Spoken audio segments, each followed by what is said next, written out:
อาหารวันขาวพระพุทธสิกขีปฏิมาอภิปูชยามะขอเชิญร่วมงานไหว้สาบารมีใส่ขันดอกพระรอดหลวงเมืองลำพูพิธีสมโภชอารามถวายทานหอพระไตรปิฎกพระเจดีย์ทองคำวัดมหาวันจังหวัดลำพูนเริ่มวันที่ 24 มกราคมถึงวันที่ 2 กุมภาพันธ์ 2569 ร่วมพิธีอัญเชิญพระรอดหลวงแห่คุ้มเมืองไหว้สา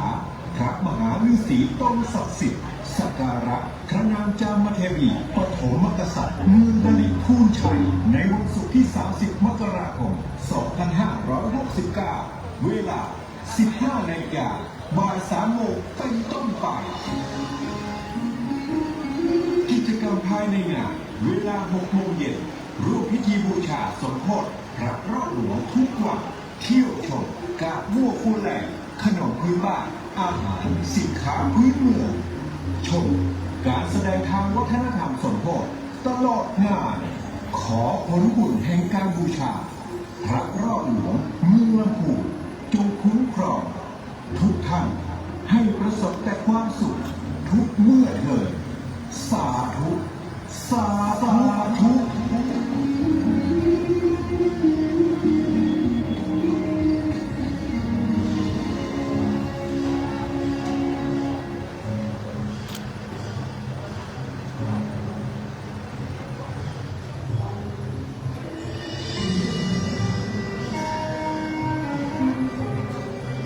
อาหารวันขาว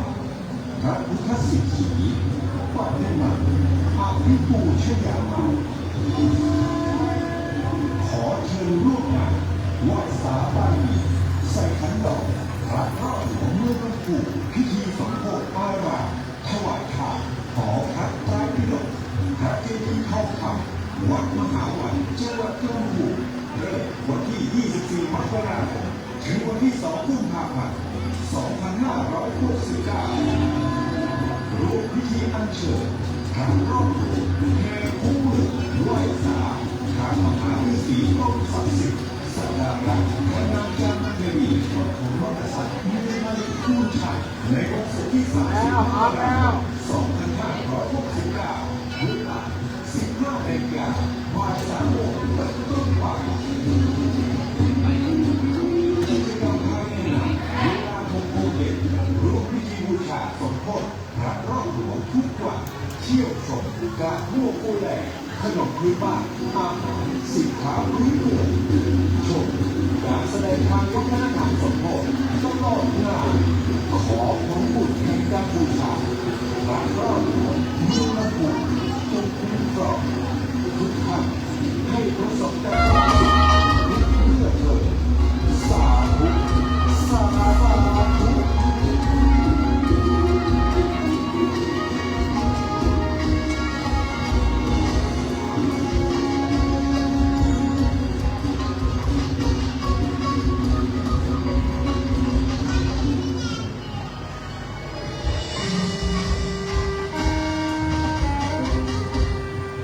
อาหารวันขาวพระพุทธสิกขีปฏิมาอภิปูชยามะขอเชิญร่วมงานไหว้สาบารมีใส่ขันดอกพระรอดหลวงเมืองลำพูนพิธีสมโภชอารามถวายทานหอพระไตรปิฎกพระเจดีย์ทองคำวัดมหาวันจังหวัดลำพูนเริ่มวันที่ 24 มกราคมถึงวันที่ 2 กุมภาพันธ์ 2569 ร่วมพิธีอัญเชิญพระรอดหลวงแห่คุ้มเมืองไหว้สาพระมหาฤาษีตนศักดิ์สิทธิ์สักการะพระนางจามเทวีปฐมกษัตริย์เมืองดลิพูนชัยในวันศุกร์ที่ 30 มกราคม 2569 เวลา 15 นาฬิกาบ่าย 3 โมงเป็นต้นไป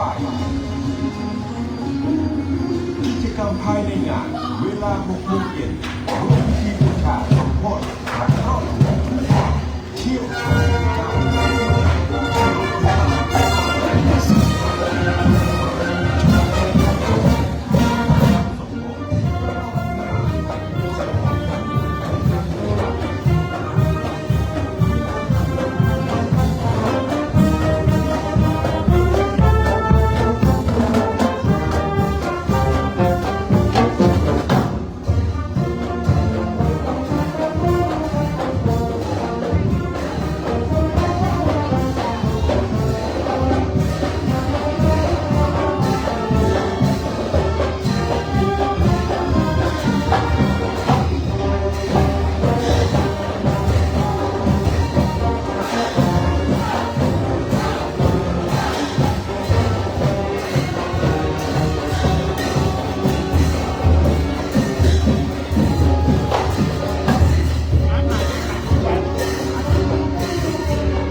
คนที่เอาร้านกล้อง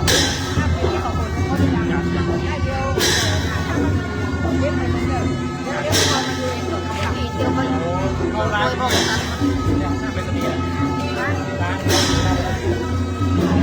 ที่เป็นคน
บ่าย3 โมงเป็นต้นไปกิจกรรมภายในงานเวลา6 โมงเย็นร่วมพิธีบูชาสมโภชพระรามหลวงทุกวันเที่ยวชมการโอ้ผู้แหล่งขนมพื้นบ้านอาหารสินค้าพื้นเมืองชมการแสดงทางวัฒนธรรมสมโภชตลอดงานขอผลบุญแห่งการบูชาพระรอบเมืองลำพูนจงคุ้มครองทุกท่านให้ประสบกับความสุขทุกเมื่อเกิด ขอนี้ครับเปล่า สาธุสาธุ เดินเลยครับเดินเลยเดินเลยครับโอเคเดินเลย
เ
สวัสดีค่ะ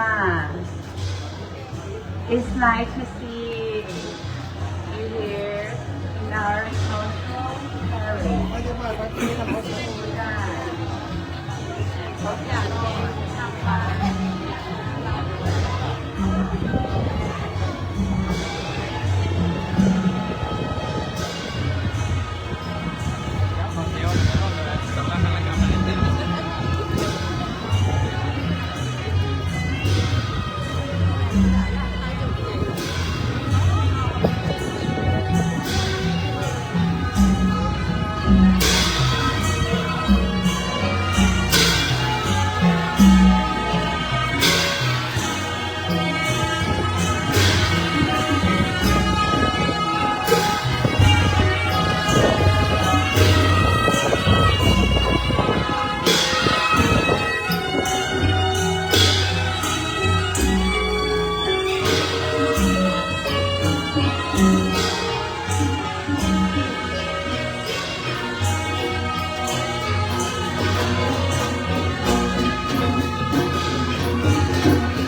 มันมีลำโพงกับพอให้เราขึ้นไปลำโพงเนอะโดนมีอยู่ข้างหน้าน่ะ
Thank you.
ไ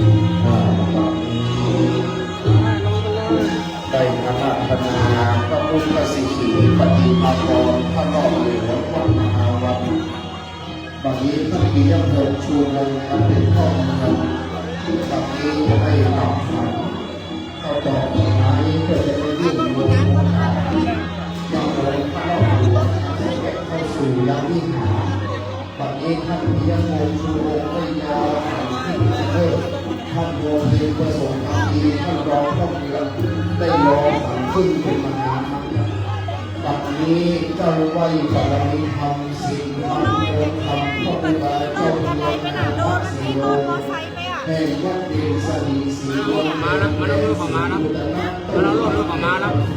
ใช่ท่านมาเอาใส่ในรถมอไซค์ไปลงไปเจ้าเมืองนาคสิโย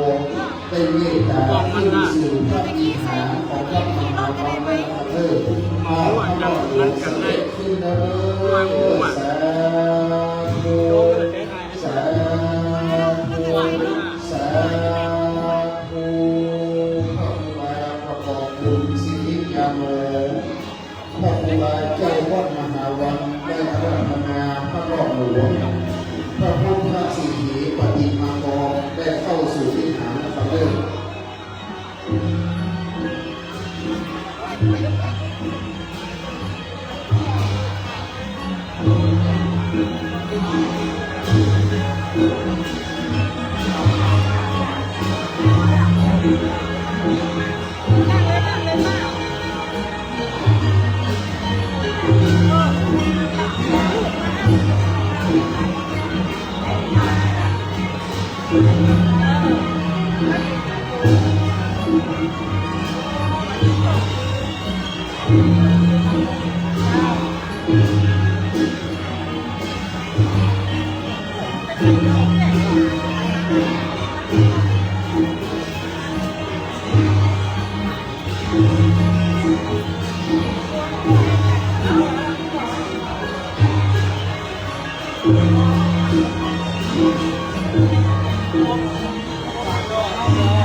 ค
รับสำหรับในภาคบ่ายวันนี้เป็นวันอันเป็นอุดมมงคลและมหามงคลอันประเสริฐได้มาบังเกิดที่วัดมหาวันในวันนี้ลงกับเดือน5 แล้วออกได้12 ค่ำถ้าว่ามาตรงกับวันศุกร์ที่30ของเดือนมกราคมพุทธศักราช2569ได้เวียนมาบรรจบครบรอบอีกวาระหนึ่งในโอกาสวันนี้นั้นอันดับแรกในคำรบเบื้องต้นก็ขอกราบนมัสการถวายความเคารพซึ่งพระรัตนตรัยอันมีพระพุทธพระธรรมและพระสงฆ์เป็นต้นเป็นประธานนอบน้อมกราบพระพุทธปฏิมากรพระพุทธรูปอันได้ประดิษฐานอัปปนาตั้งไว้ในวิหารในโรงอุโบสถพระธาตุเจ้าเจดีย์แห่งวัดมหาวันอันเป็นฐานันตรวิเศษทัตตินีก็ขอนอบน้อมกราบถวายความเคารพกราบไหว้ยังพระพุทธสิขีปฏิมากรองค์พระหล่อหลวงมหาวันอันศักดิ์สิทธิ์ได้ไหว้พระเศษตังคมณีพระแก้วขาวอาจได้อัญเชิญเข้าสู่วิหารวัดมหาวันวันนี้ก้าวกราบในศีลธรรมกรรมฐานบารมีธรรมศีลธรรมองค์ธรรมพระครูบาเจ้าเมืองงานพระศรีโลแห่งวัดเด่นสมีสีเมืองแกนแดนสิงห์กุตนะตรงปันแห่งปันเสือแม่แต่เชียงใหม่ครูบาเจ้าเมืองนั้นเป็นครูบาอาจารย์ในพระครูประหลัดคณานุวัฒน์พระครูบาเจ้าประกอบบุญในวัดมหาวันในการนี้เจ้าหน้าที่เชิญพระบรมสารีริกธาตุและนอพระศรีมหาโพธิ์จากพุทธคยาประเทศอินเดียขึ้นตั้งไว้บนโต๊ะหมู่บูชาคำนึงตอนนี้เนี่ยจะได้รับเชิญตั้งท่านผู้ว่าจะเชิญขึ้นบนโต๊ะบนหลงทองนั่นเป็นบุษบกทองคำดังนั้นตอนนี้เดี๋ยวจะได้ขึ้นประดิษฐานองค์พระบรมสารีริกธาตุในบนโต๊ะบุษบกสุวรรณทองคำและได้รับเชิญน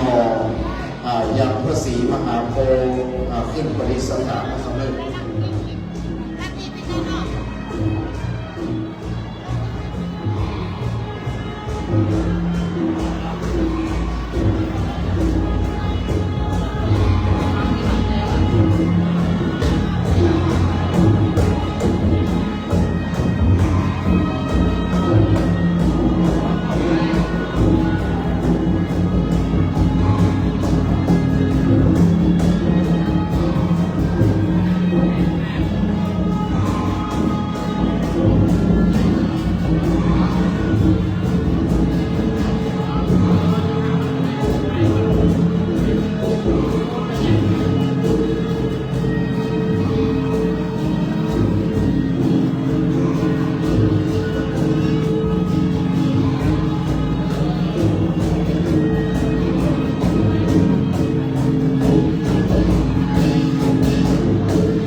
ตอนนี้บรรดาญาติโยมทุกบริษัทตอนนี้ขอนั่งที่นั่งรอเร็วนะครับเราจะได้ประกอบพิธีการตอนนี้ขอยุติการเข้าสักการะ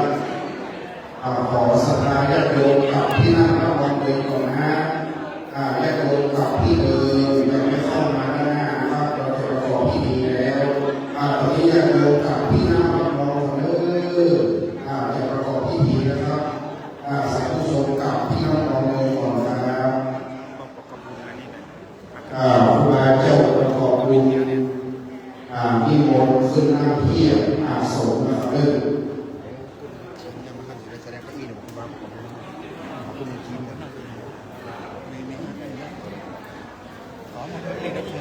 ขอให้เราก็อินว่าเราไม่พูดขอเก้าอี้มาเก้าอี้มีหลังเขาเท่านี้นี่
ครับใน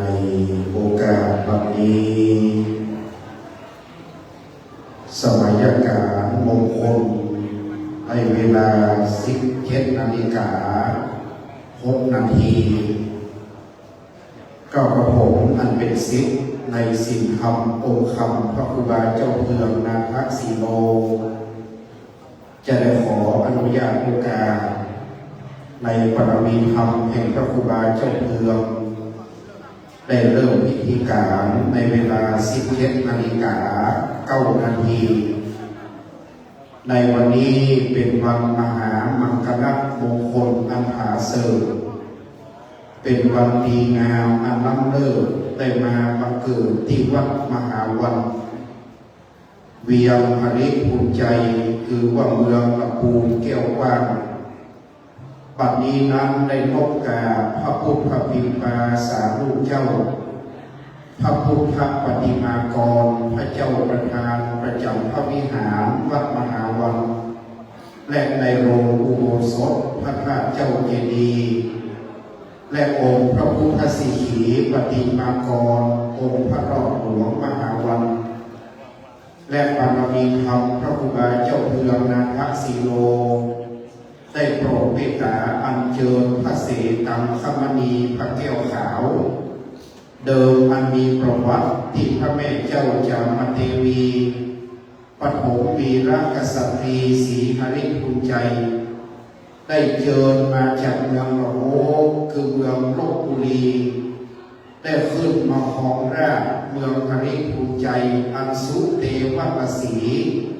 ได้สถาปนาสร้างบ้านเปรมเมืองหฤภูมิชัยไว้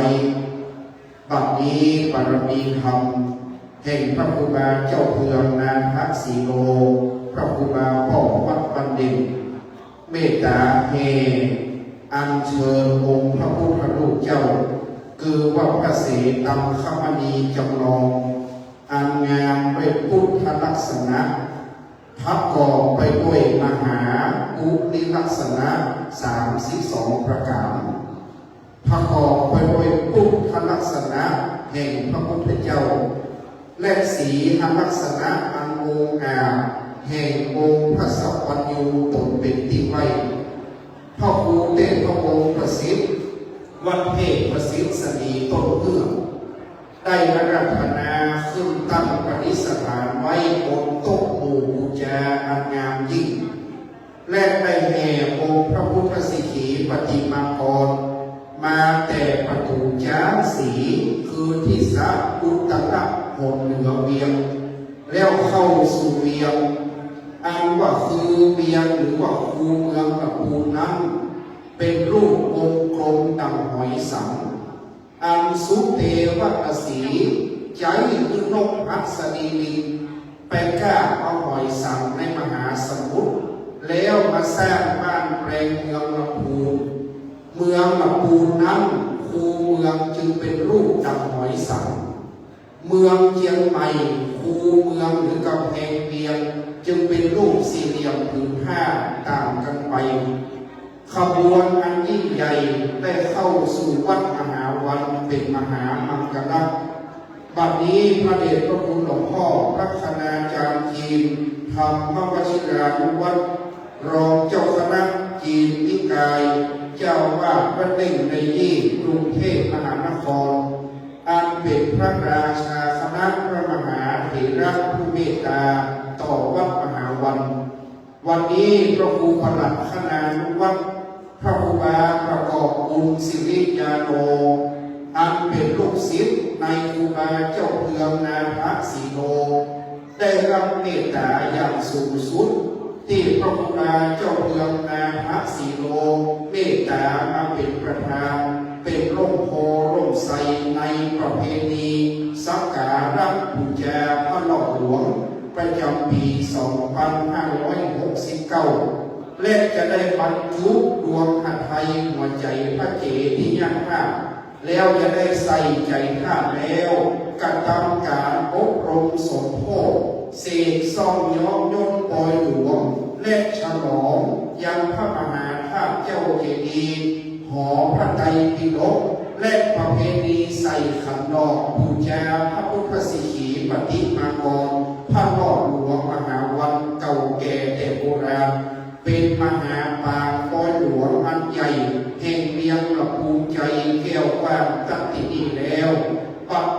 เป็นปัตภมะหัวทีมันเริ่มต้นพระครูบาเจ้าเมืองนาคสีโลดุจจะดังพ่อแม่ครูบาอาจารย์ที่ได้คือการสร้างสงฆ์อบรมศิษย์คือวุฒิจำเริญสืบมาได้เมตตามาเป็นประธานเปิดพิธีการในวันแรกเพื่อราบรื่นเรียบร้อยและบารมีพระครูบาเจ้าหากจะได้เป็นประธานกินตามอยากน้ำและอยากน้ำนายตามโต๊ะลงปัตภีเมธนีมงคลวัดมหาวันถานันตรณิเศษตัตินีและวันนี้มีพระครูสิริวชิโรภาพรองเจ้าคณะอำเภอเมืองลำพูนวัดป่าม่วงสัมภาฝ้ายเป็นปัตภะได้นั่งเทียบอาสงงานพระสังฆธรรมวรหากจะได้เจริญใจยักมงคลคาถาในการบรรจุอันว่าพระรอดหลวงและวัตถุมงคลทั้งหลายดวงพระหัตถ์ไทยหัวใจพระพุทธเจ้าเข้ายังพระเจดีย์องค์คำอันศักดิ์สิทธิ์แล้วบัดนี้สมัยการมังกรได้สมัยการเวลาจะได้สักการะบูชาในคำรบต้นจะเป็นการจุดธูปเทียนบูชาพระแก้วเจ้าทั้งสามและบูชาพระพุทธสิขีปฏิมากรเก้ากระผมขออาราธนาบารมีธรรมศีลธรรมองค์คำพระครูบาเจ้าเมืองนาคสีโลแห่งวัดเด่นสนีสีเมืองแกนแดนสีกุตนะต้นปันแห่ปันเฝือแม่แถเทียงใหม่ได้โปรดเมตตาเป็นประธานจุดผู้เพียรบูชาพระรัตนตรัยนักบัดนี้เก้าขอการรัตนาครับสาธุชนน้อมประนมมือขึ้นวันนี้มีพ่อเมืองท่านปิยพงษ์ชูวงศ์ท่านผู้ราชการจังหวัดลำพูนท่านโยธินประสงค์ความดีท่านรองผู้ราชการจังหวัดลำพูนพ่อเมืองลำพูนนั้นท่านปิยพงษ์ได้รับการยกย่องว่าเป็นพ่อเมืองที่เอาใจใส่การพระศาสนามาเป็นอันดับต้นอันดับหนึ่งได้ให้เกียรติเป็นประธานครับบัดนี้ผู้เพียรดอกไม้ขอเป็นเครื่องสักการะบูชาพระรัตนแก้วเจ้าทั้งสามอันเป็นที่ไหว้ที่สาสักการะบูชายังคนและเทวดาทั้งหลายดังนั้นบัดนี้คณะสงฆ์พร้อมพ่อเมืองรองพ่อเมืองพร้อมพิธีกรอาจารย์ได้สนองงานท่านปิยพงษ์ชูวงศ์ที่วัดพระพุทธบาทตากผ้าเป็นงานแรกวันนั้นได้เห็นท่านพ่อเมืองได้มีความงดงามงามทั้งใจงามทั้งกายวันนี้ท่านปิยพงษ์จึงให้เกียรติเป็นประธานนะครับงดงามทุกประการผู้เทียนดอกไม้ขอเป็นนามวิสาขบูชาจะได้ไหวพระพุทธไหวพระธรรมไหวพระสงฆ์นกกราบพระสาธุชนกราบหนึ่งกราบสองกราบสามอิมินาสการเรนะพุทธังอภิปูชยามาอิมินาสการเรนะธัมมังอภิปูชยามาอิมินาสการเรนะสังฆังอภิปูชยามาอะระหังสัมมาสัมพุทโธภะคะวาพุทธังภะคะวันตังอภิวาเทมิสวากขาโตภะคะวะตาธัมโมธัมมังนัมมัสสามิสุปฏิปันโนภะคะวะโต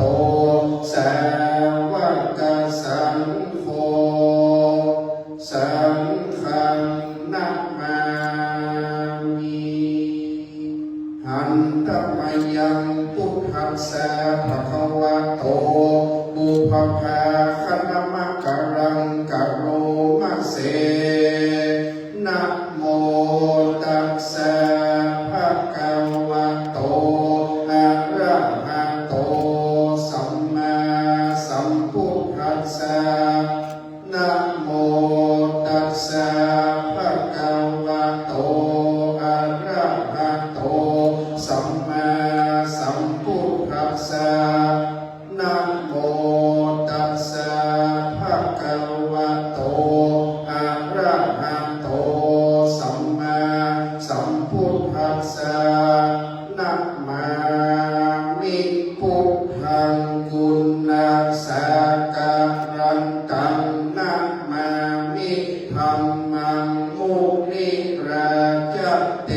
สิตังนะมามิสังฆังมุนิราชสาวกังอัจจโยโนพันเตอาจขามายะหาเลยะหามุลาเหยะหาอากุสังเลเยมะยังพุทธธรรมสังฆาสังฆาเตสุติระตาเตสุอาทิเตวะปัจจุปันเนวะอาวิวายะพิวาระโมวากายนาวาวาจายะวาวานาสัมปะปัมมาตังวาอากาละวังวาอากาสิมหาภิกษายะหาพัมมังปฏิกะโรมาเตสัมโนพันเตพุทธาติระตานาตายังอานุกัมปังอุปกายะอัจจยังอัจจยะโตปฏิคันหันตุสัพพันโตสัมหายะติสัมวาริสามานาปุเนวังกาลิสามาสันติยะโตสังฆะสันติยะโตสังสัพพันโตสังขมันตุโนจะไปอาราธนาเอาอย่างเป็นกสิณแต่ขอพระบรมีธรรมพระครูบาเจ้าเรืองนานทักษิโลแต่เมตตาปังสิการนี้ด้วยความเคารพเจ้าหน้าที่เตรียมขันดอกไม้1 ขันจะได้ขอเรียนเชิญท่านพ่อเมืองผู้เป็นประธานคือท่านปิยพงษ์ชูวงศ์ท่านผู้ว่าราชการจังหวัดลำพูนได้ให้เกียรติประเคนทานขอสมทานเป็นกสิณขอเรียนเชิญท่านครับท่านปิยพงษ์นั้นท่านเป็นพ่อเมืองที่ใจดีท่านมีบารมีนะครับวันนี้น้อมนำถวายทานขอสมทานเป็นกสิณตามแบบโบราณล้านนาประเพณีนครลำพูนได้สนองงานท่านปิยพงษ์แล้วก็ชื่นใจครับท่านเป็นพ่อเมืองที่มีรอยยิ้มแล้วก็ใจดีอีกท่านหนึ่งวันนี้ขอพระคุณท่านปิยพงษ์ด้วยความเคารพนะครับพระครูบาประกอบบุญมีเมตตาว่าวันนี้เราจะอาราธนาศีลตามอิฐมอยครูบาเจ้าศีลธรรมครูบาเจ้าศีลวิจัยศิริวิจโยนักบุญแห่งล้านนาไทยพระครูบาเจ้าเพืองก็เป็นอีกรูปหนึ่งอันเป็นลูกศิษย์ลูกหาในบารมีธรรมพระครูบาเจ้าศีลธรรมจะเมตตาปันศีลเจ้าสัทธาเราเรืองลำพูนเชียงใหม่ตั้งใจเลยพร้อมกันสื่อไปนะครับเด้อสาธุญาจามาภวะรังสิหังสิริวิสุทธันติสัพระเนนะสัพพิปัญจสัมมานาคตังปัญจศีลัมญาจามาตุติยัมปิญาจามะภวะรังสิหังสิริวิสุทธันติสัพระเนนะสัพพิปัญจสัมมาตังสัมมานาคตังปัญจศีลัมญาจามาตติยัมปิ ปิยาจามะปะวะรังเศธังสิริวิสุทธังติสระเนนะสัพพิปัญจสัมมานาคัตตังปัญจศีลัญญาจามา โมตัสสะภะคะวะโตอะระหะโตสัมมาสัมพุทธัสสะนะโมตัสสะภะคะวะโตอะระหะโตสัมมาสัมพุทธัสสะนะโมตัสสะภะคะวะโตอะระหะโต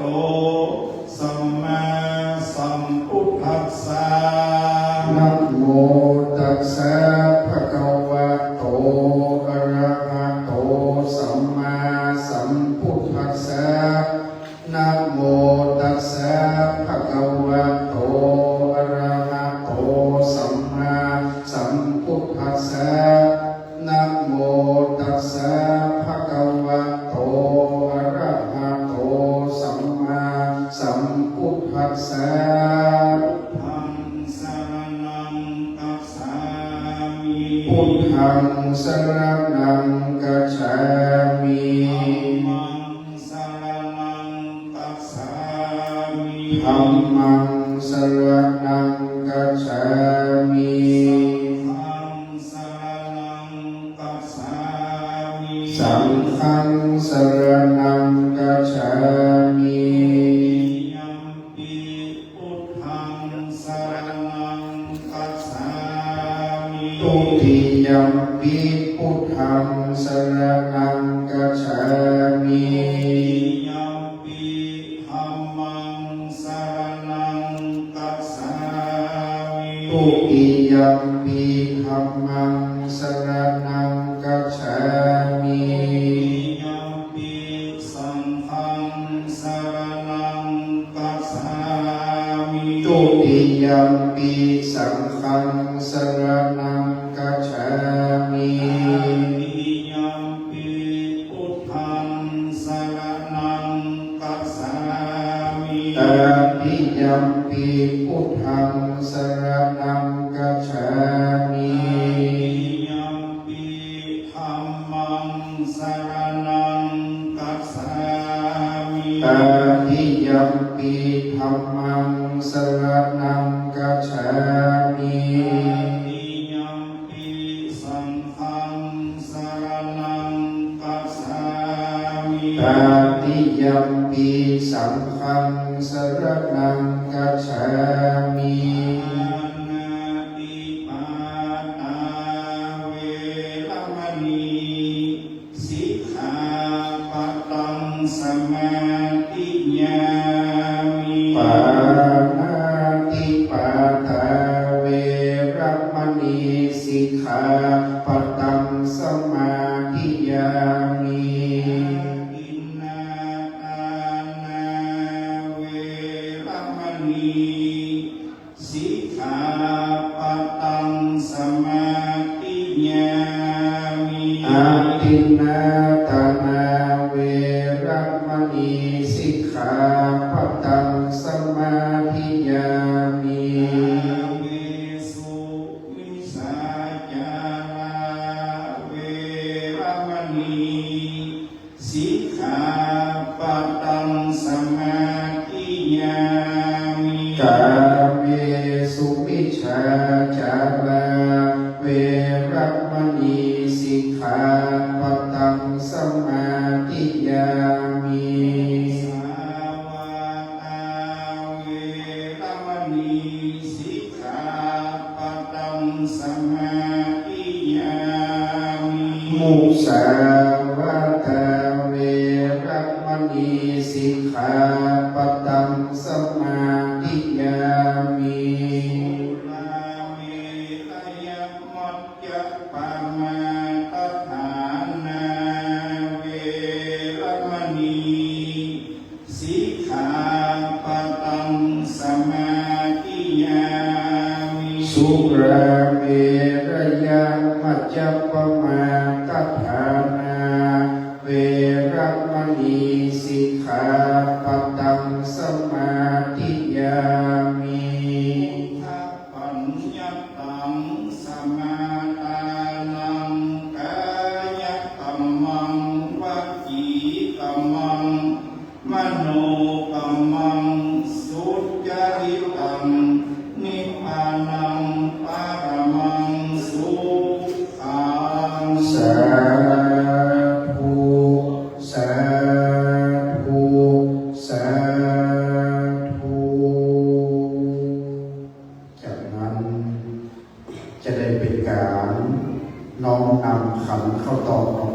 เครื่องสักการะเข้าถวายในบารมีธรรมพระครูบาเจ้าพยอนาถสีโลวันนี้ขันเข้าต่อดอกไม้ขันคนหนึ่งจะได้ขอเรียนเชิญท่านปิยพงษ์ชูวงศ์ท่านผู้ว่าราชการจังหวัดลำพูนได้ถวายขันเข้าต่อดอกไม้เป็นเครื่องสักการะต่อพระครูบาเจ้าพยอนาถสีโลเป็นลำดับต่อไปขอเรียนเชิญท่านครับรวมเมืองเขาแต่โบราณได้เกณฑ์ขันเข้าต่อดอกไม้เป็นเครื่องสักการะขันพวดสองขอได้เชิญท่านโยธินประสบความดีท่านรองผู้ว่าราชการจังหวัดลำพูนได้น้อมนำถวายเครื่องสักการะเป็นขันเข้าต่อดอกไม้ในลำดับที่สองขอได้เชิญท่านโยธินครับ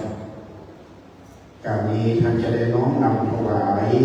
ในบารมีธรรมพระครูบาเจ้าพยอนาถสีโล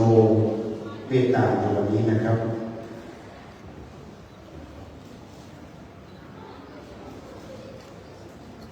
อันเป็นความงดงามตามจารีต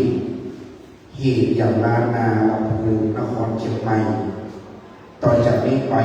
บารมีธรรมพระครูบาเจ้าพยอนาถสีโลจะได้เมตตาโอกาสบูชาถวายสักการะแก่พระพุทธสิขีปฏิมากรอันจะได้ยากน้ำมาตามกินใหญ่ตาหลวงเราขอนิมนต์บารมีธรรมพระครูบาเจ้าสิบวันครับ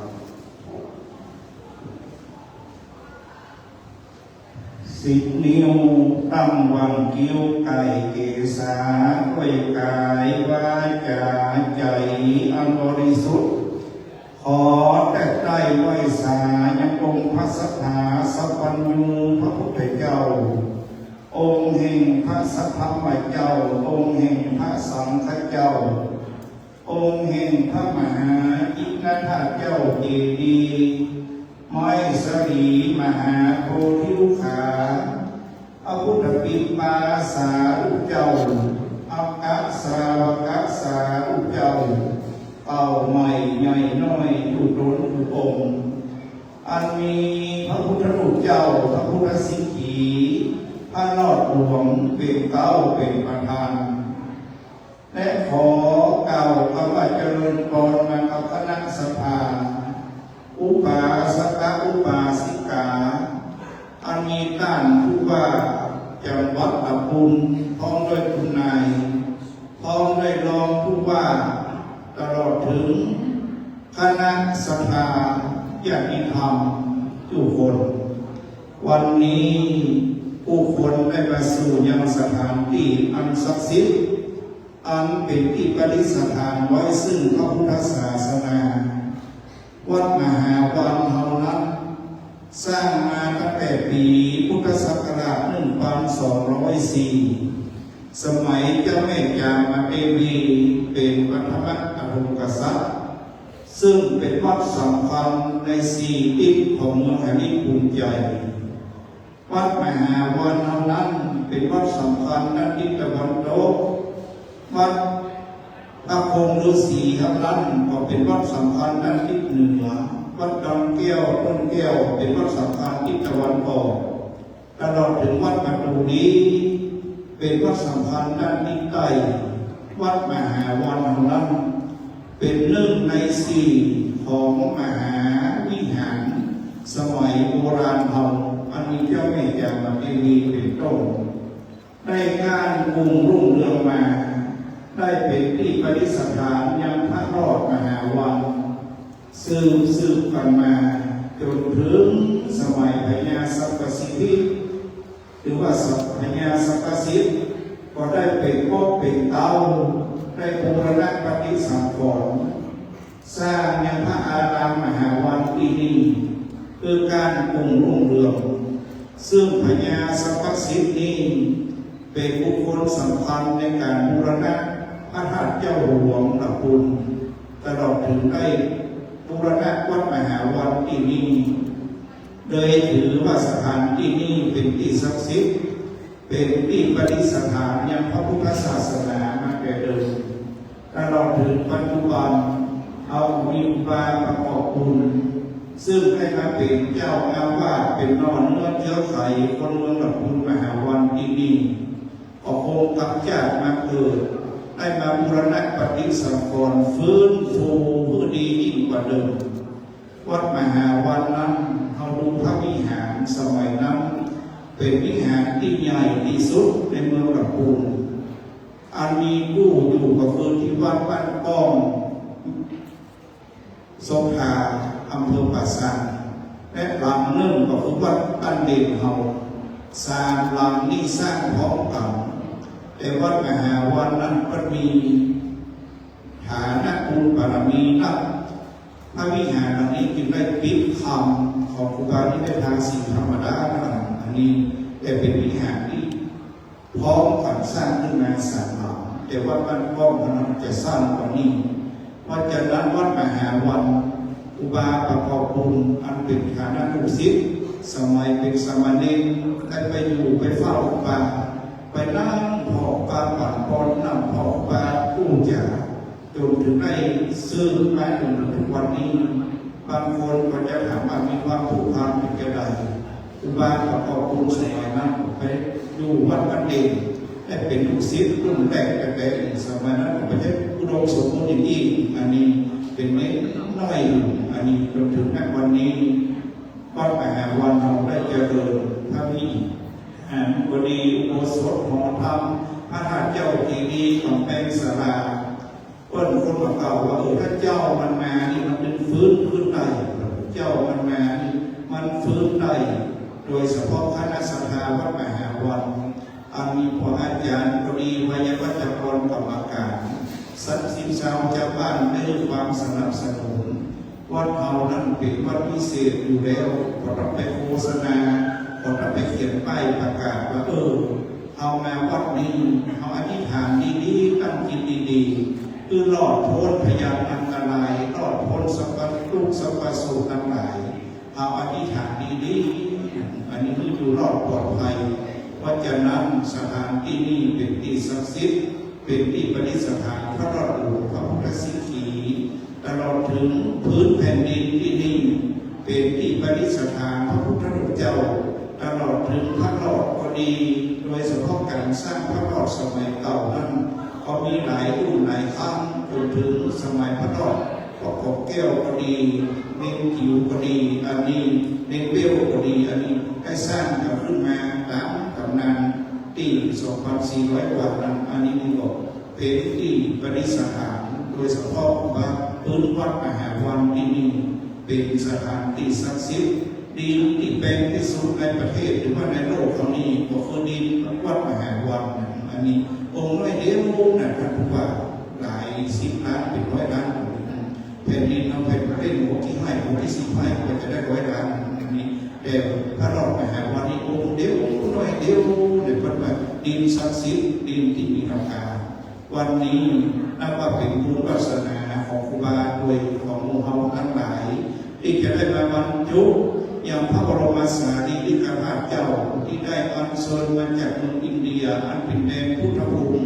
ที่ครูบาประกอบบุญได้ทำการอาราธนาเพื่อจะมาประดิษฐานและเราดูต้นสีมหาโพธิ์อันเป็นนอเนื้อมหาโพธิ์พุทธคยาถ้าคนเราได้ศึกษาปฏิบัติดีก็จะภูมิใจที่สุดกับวันนี้หมู่เฮานี่มีโจ้มีวาสนามีบารมีมันจะทำกันได้ง่ายๆพระบรมธาตุเจ้าจะได้มาเสด็จมาประดิษฐานประเทศของง่ายต้นสีมหาโพธิ์จะได้มาปลูกไว้กับวัดมหาวันนี้มันได้เป็นของที่ง่ายเป็นของที่ยากชีวิตเท่านี้อาจจะมีคำเดียวก็ได้วันจันทร์วันนี้เป็นวันนี้ที่สุดเมื่อได้โอกาสดีจะไปฟังมีงานเยอะมีการเยอะกินทุกราแล้วเราถึงจะไปฟังกินข้าวกินน้ำกินข้าวกินก็ได้ก็ได้นะกินก็ได้ก็ได้นอนก็ได้ก็ได้นอนมาเงินมากินมาทำอันนี้โอกาสนี้มาผู้คงมีได้จะมาบรรลุพระบรมธาตุมีวันนี้วันเดียวเช่นเรานี่ก็อาจจะมีคำเดียวก็ได้เพราะฉะนั้นวันนี้ก็ขอเราทั้งหลายมีความดีธรรมโดยเฉพาะธรรมแห่งความสำเร็จนั้นก็คือคำดีธรรมคำดีธรรมนี่เป็นธรรมแห่งความสำเร็จค ขันเกี้ยวขันเงินขันคำขันตองขันไม้ขันเขินมันยังแบบเล่าขันดินอันนี้ขันอื่นมันยังแตกได้ลุกตั้งได้แต่ขันที่ทำนี่เป็นขันแห่งความสำเร็จเพราะว่าการโลกแต่การทำถ้ามีขันที่ทำแล้วย่อมมีความสำเร็จได้วันนี้ขอทุกคนได้มีขันที่ทำว่าเราได้มาสร้างบุญสร้างบารมีวัดมหาวันซึ่งเป็นเรื่องไมซีของเวียงลำพูนที่มีความเก่าแก่และศักดิ์สิทธิ์เป็นที่ประดิษฐานหลายอย่างที่วัดมหาวันเรานั้นยังไม่ได้เปิดเผยแม้แต่ครูบาอาจารย์รุ่นเก่าๆของวัดมหาวันเขามีโดนศีลโดนธรรมหลายองค์อันนี้บอกนับว่าเป็นบุญเป็นวาสนาพระพุทธประธานองค์นี้ท่านผู้ว่าสร้างสมัยพญาสัพพสิทธิ์สมัยพญาสัพพสิทธิอันนี้พระเจ้ามีหาเรานี่อันนี้มาแต่เดิมพระพุทธสิทธินี่ก็สร้างผู้นำเมืองเราโลกผู้นำเมืองเจ้าแม่จามเทวีเนี่ยเป็นพระศิลาได้อัญเชิญมาเป็นผู้บารมีไว้เมืองลำพูนเมื่อพระนางได้ครองเมืองลำพูนเลยเป็นต้นแบบของพระหลอดทุกรุ่นอันนี้เขาได้เป็นพระพุทธศิลาเป็นพระเจ้าเก่าพระเจ้าเดิมเนี่ยองค์น้อยแต่อนุภาพนับองค์น้อยอนุภาพใหญ่แม้แต่แก่พระเจ้าพุทธสิทธิหรือว่าพระหลอดหลวงนี้องค์น้อยเดียวแต่พุทธบารมีตลอดถึงพุทธานุภาพธรรมานุภาพสังฆานุภาพยิ่งใหญ่ที่สุดวันนี้มนุษย์เมืองคนเราได้มีบุญมีกุศลทุกคนได้มีโอกาสโดยเฉพาะยุคปัจจุบันวิกฤตทางพระพุทธศาสนาวิกฤตความศรัทธาต่อวัดต่อวาต่อพระสงฆ์ก็มีเป็นธรรมดาแต่หมู่เฮาทั้งหลายขันติที่มั่นคงในพระพุทธศาสนาโดยเฉพาะเอาดูคนดูภาพดูที่ผลงานกล้าขอคนอยู่ที่ผลของงานครูบาประกอบบุญมาอยู่ได้มีผลงานดีๆเป็นที่ประจักษ์พอเป็นน้องๆนักบาลั่นมาไหวสุดดังเป็นสูงแก่สูงว่าแก่กูขึ้นไปขึ้นร้อนสูงแก่กำขึ้นใหญ่อันนี้กำขึ้นหลวงบุญบารมีสูงส่งปัญญาใดเอาปัญญาได้ภาษาทุกการมันจะยังได้ปฏิบัติมันยิ่งจะขึ้นไปสยบซับไม่ยิ่งจะทำรับสังการคนถ้าคิดว่าดีมันก็หากับปัญหาคนถ้ามีปัญญาดีพออะไรก็ดีหมดอ่ะอันขี้ก็ยังดีนะคนถ้ามีปัญญาว่าโอ้ขี้ไก่ดีๆแล้วอาศัยพืชเสร็จพักนั้นขี้วัวอาศัยพืชพักอันนั้นตลอดถึงขี้หมูขี้หมาอันนี้คนมีปัญญาที่ปัญหานั้นยังก็ดีหมดถ้าคนถ้ามีปัญหานะแม้แต่ผู้เจ้าก็นิมนต์มาเอาคนมาตีเปิดมดบ้างแล้วสักเตือนเอาก็แล้วมันปิดเดียวอันนี้ตลอดถึงไปตีเปิดตีก็ไปสาลูกพระเจ้าตีก็เป็นเต้นแก้วกำลังต่ำคนมีปัญญาหันอันยังก็มีประโยชน์หันครูบาประกอบบุญสร้างอะไรอย่างขึ้นมาครูบาสร้างอะไรเขาศึกษาทุกการลูกกูทำได้อนุโมทนาสูงเสียดฟ้ายอดมนต์เจ้าอันนี้ก็ดีใจเพราะฉะนั้นวันนี้ขอทุกคนเป็นคนมีปัญญามองสิ่งใดที่มีประโยชน์และก็เขาเป็นคนที่มีขันติโดยเฉพาะกับขันติธรรมเขายังมีความสำเร็จทางโลกและการธรรมโดยเฉพาะทางครูบาราชการจังหวัดครูบาได้นำมาโดยเฉพาะคุณนายนั้นก็คุณนายเป็นผู้ศิษย์เป็นกำลังใหญ่ในการสร้างวัดบ้านเด่นสมัยก่อนพวกที่อันนี้จะได้วันนี้ก็พูดนำมาในงานการอุตสาหอันเป็นผู้นายผู้ว่าตลอดถึงการผู้ว่าการนี่คุณบาพระเจ้าพระโกนิการพระประกอบบุญเป็นการเป็นจางข้าปฏิเป็นการได้บางโกนิการพระเจ้าราชจีนนี่ตรงนี้บางโกนิการจะกล้าที่มันจะกล้าสะดุ้งทางเนี่ยอันนี้แต่เขาสังเกตเขาว่าสังเกตพอไปไหนวันมาเอาตาไปเนอจะได้ความรู้เนี่ยเอาหูไปเนอจะได้ปัญญาถ้าเอาปากไปนี่ได้ปัญหาครับมันยังปากแป๊บเสร็จเพราะหมูนี่เป็นจัดเจ้ามันเกิดความอุ่นกำไรถ้ากับปากถ้า ค่เสียงเดียวไปไหนเอาตาไปในความรู้เด่นเกี่ยวกับปิดจะได้พระรอดหลวงอยู่จะไหนพระรอดจำลองอยู่องค์ใดอันนี้เขารับตาบอกอันนี้ปัญหาว่าเอาไปเขาฟังพระรอดโคสกาพระอู้เขาฟังเอาได้ความรู้จะเป็นเก่าเก่าเขาไว้จะได้สมาธิตามเอาสิ่งจะได้เอาฟังเปิดสู่แม่เกี่ยวกับรักษาแบบใดตั้งหลักภูมิฟังเปิดที่มันเหมือนมันเอาไปบ้านเองมันเหมือนมันเอาตับมันเอาอันคนที่ทิคนอัตตาเอาฟังได้เราได้ความรู้แต่เราถึงเรามาได้ปัญญาตัวปัญญาเข้าสู่ไปได้แต่ที่เอาไปจะมีปัญหาปากกินก็ดีเปิดกินนักกินมาพอห่อด้วยเข็มอันนี้เปลือกปากดังนั้นตลอดถึง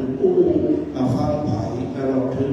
มาฟารบสถานที่มาฟารบพิธีกรรมเปิดอันนี้เสียเพราะปากคนนำคำนึงแว้ผมไม่ได้หมูหลวงนั้นยังซึมถึงเข็มอันนี้คุณบานี่ไปไหนเอาตาไปมันจะได้ความหูเอาหูไปมันไม่ได้ปัญญาเอาปากไปที่ได้ปัญญาวันนี้ทุกคนจะมาเอาความรู้จะมาเอาปัญญาจะมาเอาบุญบารมีวันนี้ขอฝากธรรมะง่ายๆสั้นๆเพื่อประดับสติปัญญาเข้ามาวัดมหาวัน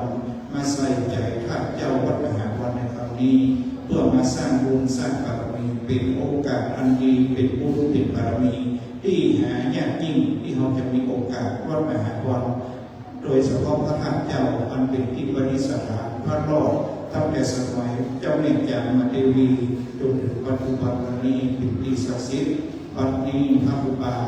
ขออนุญาตกับคณะสงฆ์ตลอดถึงพระมหาเถระภิกษุสังฆเจ้าทั้งหลายจะได้กล่าวกำนำเอาอย่างพระบรมธาตุเจ้าขึ้นประดิษฐานตลอดถึงไหว้พระนพธรรมดับสติปัญญาตามความมุ่งที่ได้ประพฤติปฏิบัติมาสมควรแก่กาลเวลาสังเกกาเมจังเปกิริสิกานาเตจันตานิเกวิมานิติเประเทจักเมตรุวนาคานิอาราเมเก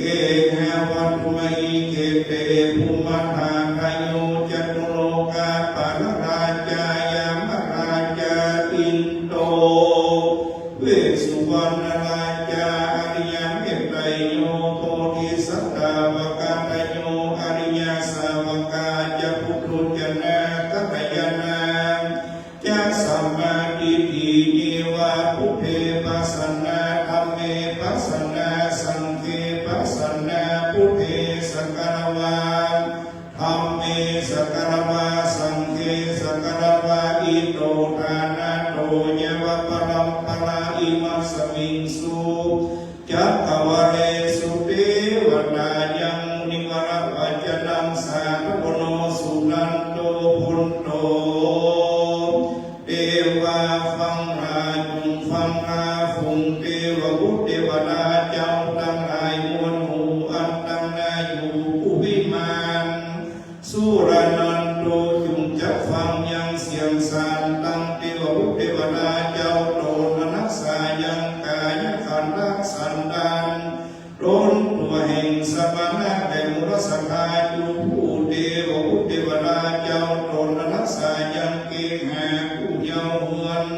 เทวบุตรเทวดาเจ้าโตนนักษายังแม่น้ำแม่ไฟเมืองตั้งอาหาแผ่นดินเมืองทุรันดาวเทวบุตรเทวดาเจ้า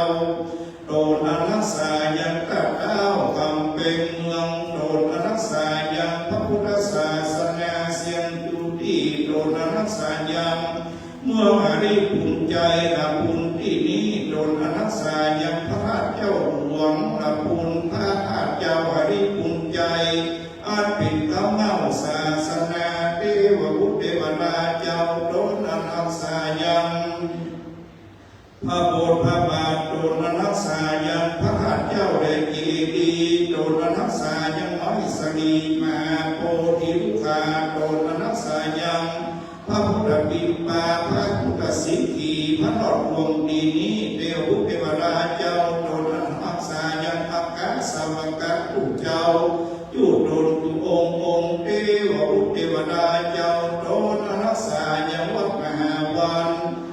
นี้เป็นเต้าเป็นประธานเทวเทวดาอาหลวงเจ้าเมืองหาริปุญใจว่าพ่อพญาสุริโยพ่อพญาเป็นโกพร้อมด้วยพ่อพญานารากิริงปูจังพ่อพญาหุ่นข่าวปูแม่พร้อมด้วยเทวเทวดาพ่อพญาอดิตยราชพ่อพญาสัมปสิทธิอันเป็นเทวเทวดาอาแห่งเมืองระบุญเป็นเต้าเป็นประธานตามเทวเทวดาเจ้าโดนนักษายันพระรอดหลวงพระพุทธสิทธิโดนนักษายันพระเปิ่มพระบานโดนนักษายันพระเรียบพระสิบทรงโดนนักษายันพระคงบังคงเดงโดนนักษายันพระเครื่องเมืองระบุญอันเป็นพระเกจิตลอดถึงครูบาอาจารย์อันได้สวยเป็นเทวบุตรเทวดาเจ้าหญิงเมืองระบุญจุดโดนจุดองค์อันมีเทวบุตรเทวดาอนักษายันพระพุทธสิทธิพระมหาวิหารหลวงพร้อมด้วยเทวบุตรเทวดาอนักษายันพระมหาจีนทัตเจ้าเจดีย์วัดมหาวันที่นี้เป็นเต้าเป็นประธานดังอินตาพระภูบาลภาพทรงสวรรค์ฟ้าเป่าเปืองนำเจ้าเรื่องบุญพงดาวจะดูโลกสี่องค์การโดนใจหานหาแหวโยมรัตดาวกันทำปาอสุรอสุรีดันพญานาโคพญานาคีดันพญานาโคเรนาคีเตจะมีองค์อาตังกุมพันรัตเรื่องวิธีกำลังงานไรพรณีตั้งโดนจะบุญโดนจะบาปโดนจำเส้นกันอยากหมายตาเพราะด้วยนายภูบาลปับหนังสือ32ตนพร้อมด้วยอาหารพัสยามเทวาวิราชสีอริยเมตไตรเทวรุตเทวดาอาเจ้าโดนเป็นทิพย์โดนมีเตจริตีจุดโดนจุองค์ขออังคารัตนาอังเจิญเจ้าผู้ทั้งหลายจุ่งได้ย้ายปาตาที่ว่าดินทิพย์ได้เสด็จลงมาพัฒนาอนุโมทนาบุญซึ่งว่าเจ้าประกอบบุญเจ้าอารามาที่ปฏิวัติมหาวันพร้อมด้วยพ่อเมืองอันมีท่านผู้ว่าราชการจังหวัดพร้อมด้วยครอบครัวพร้อมด้วยท่านรองผู้ว่าราชการจังหวัดพร้อมด้วยคณะสภาศิษยานุศิษย์คณะญาติธรรมทั้งหลายทุกคนอันจะได้กระทำบุญสร้างกุศลสร้างบารมีธรรมบรรจุยังพระบรมสารีริกธาตุเจ้าไว้กับพระมหาจีนทัตเจ้ามหาวันที่นี้ขออังเจิญเจ้าผู้ทั้งหลายได้มาพัฒนาโมทนาบุญนึกไม่แม้ขีดเอาลายได้มากฎหมายเอาชื่อแห่งสมณะแต่มรสภาพุทธาทั้งหลายไปใส่ไว้ในสุวรรณวัฏหลักเงินหลักธรรมสนำจำที่ไว้ไกลต่อหน้านันตาสายวิภักดิ์นำจ้องในเงาอันไปเตรียมเนื้อเตรียมโดนทุกภาวะญาติอย่าได้กาดใดการจึงจะมีเรื่องจะดีลีโยสามิสิโนวาลาโพธิมุงเลมาลังสาเสนังมหันติวิจัยโยสัมโพธิมากันจิว่าอนัตตัญญาโนโยโลพุทธโมตังปนามามิพุทธังโยโลพุทธโมตังปนามามิธัมมังโยโลพุทธโมตังปนามามิสังฆังโยโลพุทธโมตังปนามามิมหากิริยังโยโลพุทธโมตังปนามามิมหาโพธิลุขังโยโลพุทธโมตังปนามามิมหาอุปพุทเทรังสาธุสาธุโอกาสาพันเตคะเดปฏิทันไลรัตนพันแก้วพระแก้วเจ้านังสามประการอันมีองค์สมเด็จพระสัมมาสัมพุทธเจ้าเป็นเต้าเป็นประธานพระธรรมเจ้าพระสังฆเจ้าพระมหาจินตเจ้าเจดีย์ไมสรีมหาโพธิลุกาพระพุทธปิปาสารุเจ้าอัคคสวกาสารุเจ้าพระมหาอุปพุทเทระเจ้าพระบรมสารีริกธาตุเจ้าพระเกศาเจ้าพระทันตธาตุเจ้าพระปัญญิกธาตุเจ้าพระอรหันตธาตุเจ้าพระราชเจ้าจุดโดนจุดองค์จุดดวงอาจจะในวันนี้ก็หากเป็นวันดีพิธีอันพิเศษเทศว่าเป็นเดือน 12ข้ามเมงก็พระว่าเป็นวันศุกร์วันนี้ไม่มีสมณะแต่มุรสภาทั้งสองฝ่ายคณะกรรมการไปในและไปนอกโหดในห้องไปในอันมีพระเจ้าปักปุลเจ้าอารามธิบดีวัดมหาวันเมืองกระปุลที่นี้เป็นเต้าเป็นประธานก็เต้าแต่นั้นไม่มีโดนตัวเห็นผู้ค้าพระพิรุเทืองนะคะสีโลว่าเด่นสดีสีเมืองเต็มก็มาเป็นเต้าเป็นประธานเพราะได้มีผู้สังฆาสมณเณรเป็นเจ้าจุดโดนตัวองค์หุ่นในห้องไปนอกไม่มีท่านผู้ว่าราชการจังหวัดพร้อมด้วยผู้นายพร้อมด้วยรองผู้ว่าราชการจังหวัดพร้อมด้วยคณะสภาญาติโยมทั้งหลายอันอยู่เมืองกระปุนเชียงใหม่อันอยู่เมืองรัตนไทยสยามประเทศไทยตลาดดาว15อันมาจากเมืองนอกก็ดีอยู่คนก็บ่ได้ลาเสียยังที่บ่ได้ที่เสียยังตำนองกองปีแปลงแห่งอริยภาเวณีอันมีมาแต่บางก่อน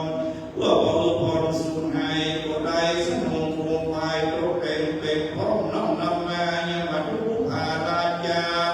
ร่วมดอกกับดอกไม้ทุกเทียนมาบางเทียนเป็นเนื้อคันเพื่อจะมาขออังการอาราธนาอังเชิญปูนพระพุทธเจ้าจุดนจุองค์อันมีมัตตะเม็ดหินเม็ดทรายในน้ำมหาสมุทรอันมีพระพุทธเจ้าล้านโดนเศษโดนมื่นโดนปันโดนร้อยเป็นโดนพระพุทธเจ้าดังสัพเป็นโดนอันมีพระพุทธเจ้าประมังกะโลเป็นเต้าระดับเต้าถึงพระพุทธเจ้าไรพระกับดังแห่อันมีพระพุทธเจ้าการดุสันทะพระพุทธเจ้าโกนาคมนาพระพุทธเจ้ากับสปะพระพุทธเจ้าโดนจุบโกกัมักสมณะโคโดมพระพุทธเจ้าโดนจะมาไปหน้ามีพระภาษีอริยเมตไตรพระพุทธเจ้าโดนอันมีมาในอนาคตองค์จุโดนจุองค์อันมีคูณก็ได้56ถึงเข้ามาปฏิสัทธานอยู่ในพระมหาเจดีย์พระเจ้าเจดีย์วัดมหาวันเมืองกระปุนที่นี้ก็เราได้นำขออังการรัตนาคุณแห่งพระสัทธรรมเจ้าเป็นมุน4,000พระธรรมขันธ์อันมีพระสุตตันตปิฎกะ21,000 ขันธ์พระวินัยปิฎกะ21,000 ขันธ์พระอภิธรรมปิฎกะ42,000 ขันธ์พร้อมกันเป็น84,000พระธรรมขันธ์ขออังการรัตนาอันเป็นคุณแห่งพระสัทธรรมเจ้าทั้ง38มาโกเวทปริสัทธานอยู่ในมหาอุโมงค์คำพระเจดีย์พระเจ้าวัดมหาวันเมืองกระปุนที่นี้ก็เราได้นำพาขออังการรัตนาคุณพระสังฆเจ้าอันมีพระอริยสังฆเจ้าไม่มีพระมหาปัญญาบุญปัญญาโคตรเต้าเอกระหิพระมหาสารีบุตรเถระเจ้าพระมหาโมคคัลลานะเถระเจ้าพระมหาศิวลีเถระเจ้าพระมหากัจจายนะเถระเจ้าพระมหาอุปคุเถระเจ้าพระมหาอนันตพระมหาอนุรุทธพระมหากัสสปะพระกวังปฏิเถระพระอุบาลีเถระพระโมเถระพระโสนเถระพระอุตระเถระพระภาคุระเถระพระมหาเถรเทพบาลัยคุณแห่งสมุติสังฆเจ้าร่างกายโดนองค์อันมีคุณมาได้14ยุงเข้ามาปฏิสัทธานอยู่ในสดีสีอุโมงค์คำพระราชเจ้าวัดมหาวันเมืองกระปุนที่นี้พาขออังการรัตนายังพระบรมสารีริกธาตุเจ้าพระพันธะเขียวเกี้ยวเจ้าพระปัญจิกธาตุเจ้าพระเจ้าแห่งพระปัญจิกเจ้าพระอรหันตธาตุเจ้าพระเจ้าจุโดนจุองค์อันมีเกศาธาตุเจ้าพระทินโมนีธาตุเจ้าจุเข้ามาปฏิสัทธานในสดีสีอุโมงค์ธรรมพระมหาวันเจดีย์ธาตุเจ้าองค์นี้พาขออังการรัตนายังคุณแห่งมหิสดีมหาโพธิลูกค้าอันเป็นต้นไม้โดนประเสริฐล้ำเลิศกว่าไม้ในโลกโลกาอันเป็นต้นไม้ที่พระพุทธเจ้าได้นั่งแล้วรับปัญญาสัพพัญญูตัญญังจะนำมาตัณหาอันเป็นก้ามหิสดีอันเป็นลูกหลานเด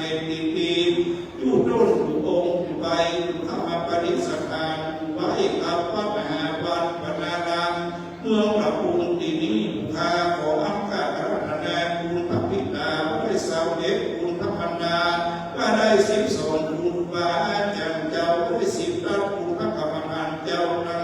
18จุงแม่โคตรเพื่อเข้ามาปฏิสถานในสรีสีองค์ธรรมพระเจ้าเจดีย์วัดมหาวันเมืองระพุนที่นี้ผู้ข้าขออังการรัตนาในพระเจ้ารังสีอันมีน้ำมันประทาดินน้ำลมไฟเข้ามาปฏิสถานในสรีสีองค์ธรรมพระเจ้าวัดมหาวันเมืองระพุนที่นี้ผู้ข้าขออังการรัตนา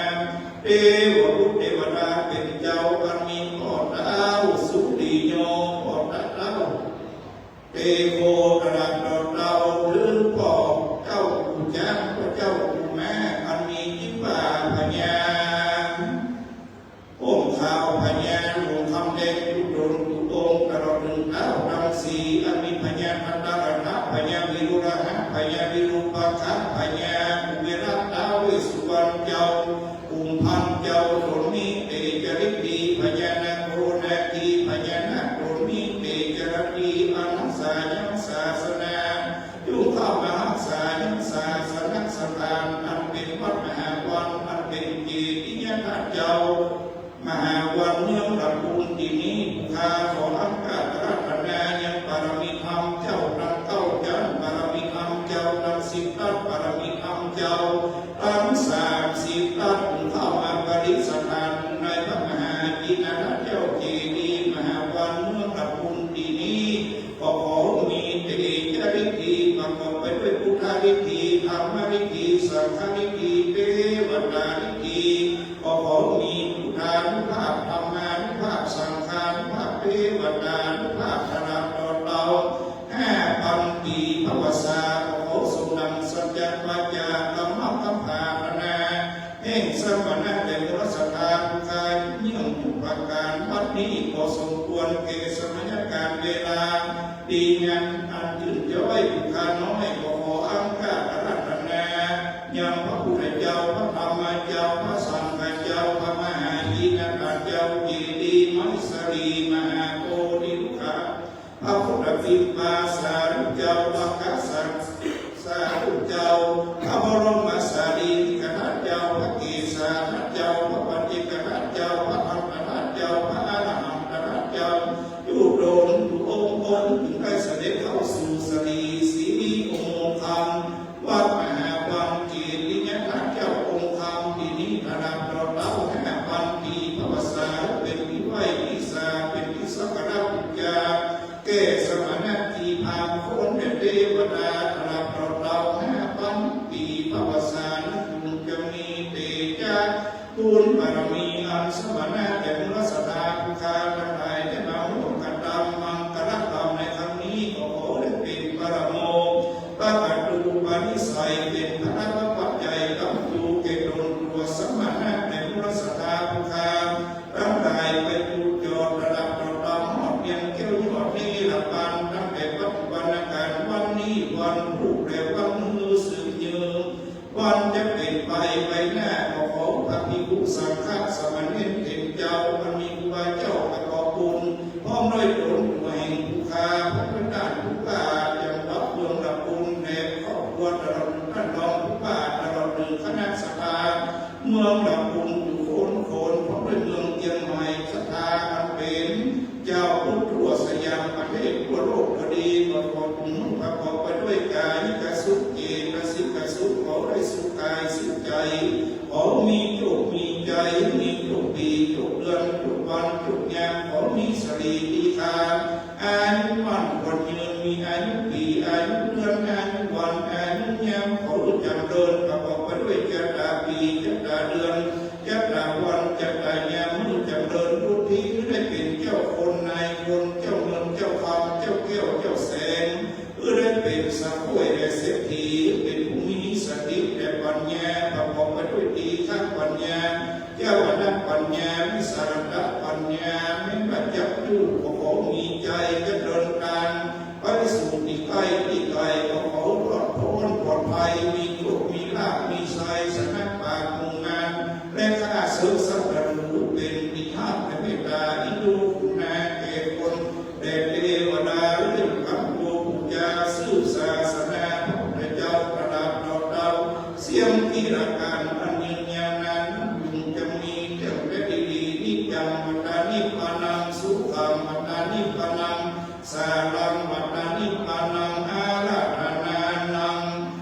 พานังปารมังสุขังสาธุสาธุสาธุ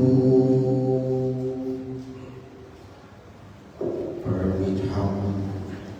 แห่งศีลธรรมพระครูบาเจ้าพยมนาคสีโลได้เมตตาโอกาสกล่าวบูชายกย่อคุณพระรัตนแก้วเจ้าทั้งสามและได้อาราธนาคุณแห่งพระพุทธเจ้าพระปัจเจกพุทธเจ้าพระสัทธรรมเจ้าและหมู่พระอริยสาวกเจ้าทั้งมวลพระบรมสารีริกธาตุพระเกศาธาตุพระพันตธาตุพระตักขิณโมลีธาตุและพระรหันตธาตุได้เข้ามาตรมวนจุดนุมรวบรวมอยู่ในสรีอุโมงค์คำอันเป็นพระมหาเจติยธาตุเจ้าองค์คำแห่งวัดมหาวันแล้วเป็นมังกรอันผ่องแผ้วดูงามดังพระพุทธเจ้านั่งนิ่งเหนือรัตนพลังแต่แก้วแต่พวงไม้สรีมหาโพธิลูกขาต้นอันหาเสริมติริมฝั่งแม่น้ำเนรัญชนาแต่พวงไม้สรีมีหมู่พระอรหันตาสาวกเจ้า8 พระองค์นั่งล้อมอ้อมอยู่เป็นปริวารบัดนี้ได้อัญเชิญพระบรมสารีริกธาตุและหน่อพระศรีมหาโพธิ์อันเป็นต้นกล้าแห่งไม้สรีหน่อพระพุทธจากโพธิ์พุทธคยาประเทศอินเดียเมืองคยาอันเป็นเมืองที่พระพุทธเจ้าขลักมูพยาปัญญาตัญญาสัพพยูจากจงภูพระวิสู่แดนสุวรรณภูมิพริภูมิใจละภูมิแก้วบ้านได้เข้ามาตั้งไว้แล้วต่อไปนี้พระครูบาเจ้าเพื่อมจะเมตตายกยอเอาอย่างเครื่องพยธรรมปัจจัยจะทุกปัจจัยในร่มบารมีแห่งพระครูบาเจ้าวัดเด่นสรีศรีเมืองแกนแดนสิงห์อุตระโตวันแห่งวันเฟือได้ยอตามถวายพระพุทธสิกขีปฏิมากรพระนอกหลวงมหาวันเป็นลำดับสืบไปก็ขอการพัฒนาครับ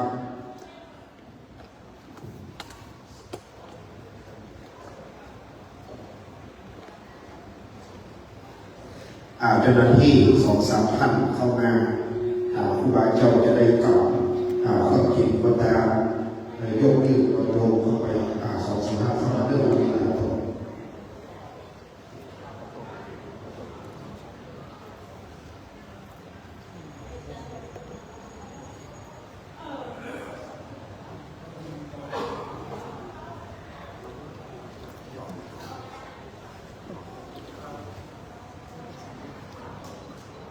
เคนแล้วก็เอายองขึ้นบนแต่ง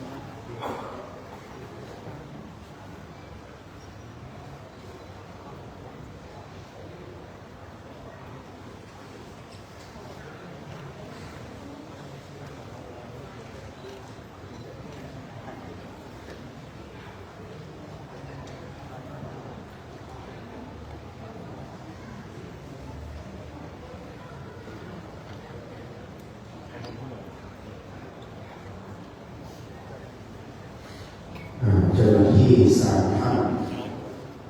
ยกตนเงินแห่งปรมีธรรมพระครูบาเจ้าขึ้นบนแท่นแก้วพระเจ้าตามแบบเป้าเทวดาเชิญขึ้นไปเนิ่นขึ้นไปกับคุณแท่นเจ้าหน้าที่ขึ้นไปแท่นแก้วไปก่อนแต่ยกตนเงินตนปัจจัยยอตาถวายพระพุทธสิกขีปฏิมากรขึ้นไปบนโต๊ะขึ้นไป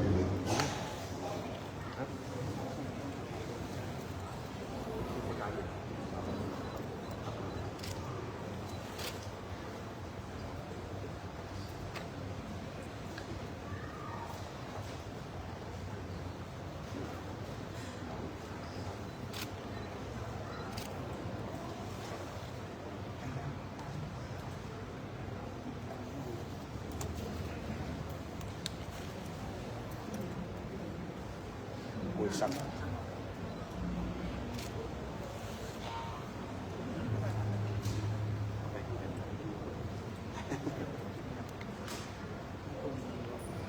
ครูสั่งไปแก่เดียวแห่งพระยาลูกสงนอนตามสาธุเจ้าหน้าที่เดี๋ยวได้นำพยาธรรมที่อาสมได้ถวายแก่พระจากกระโยมน้อมนำสังฆทานปัจจัยของต่างเที่ยงก็จะได้เรียนเชิญท่านผู้ราชการ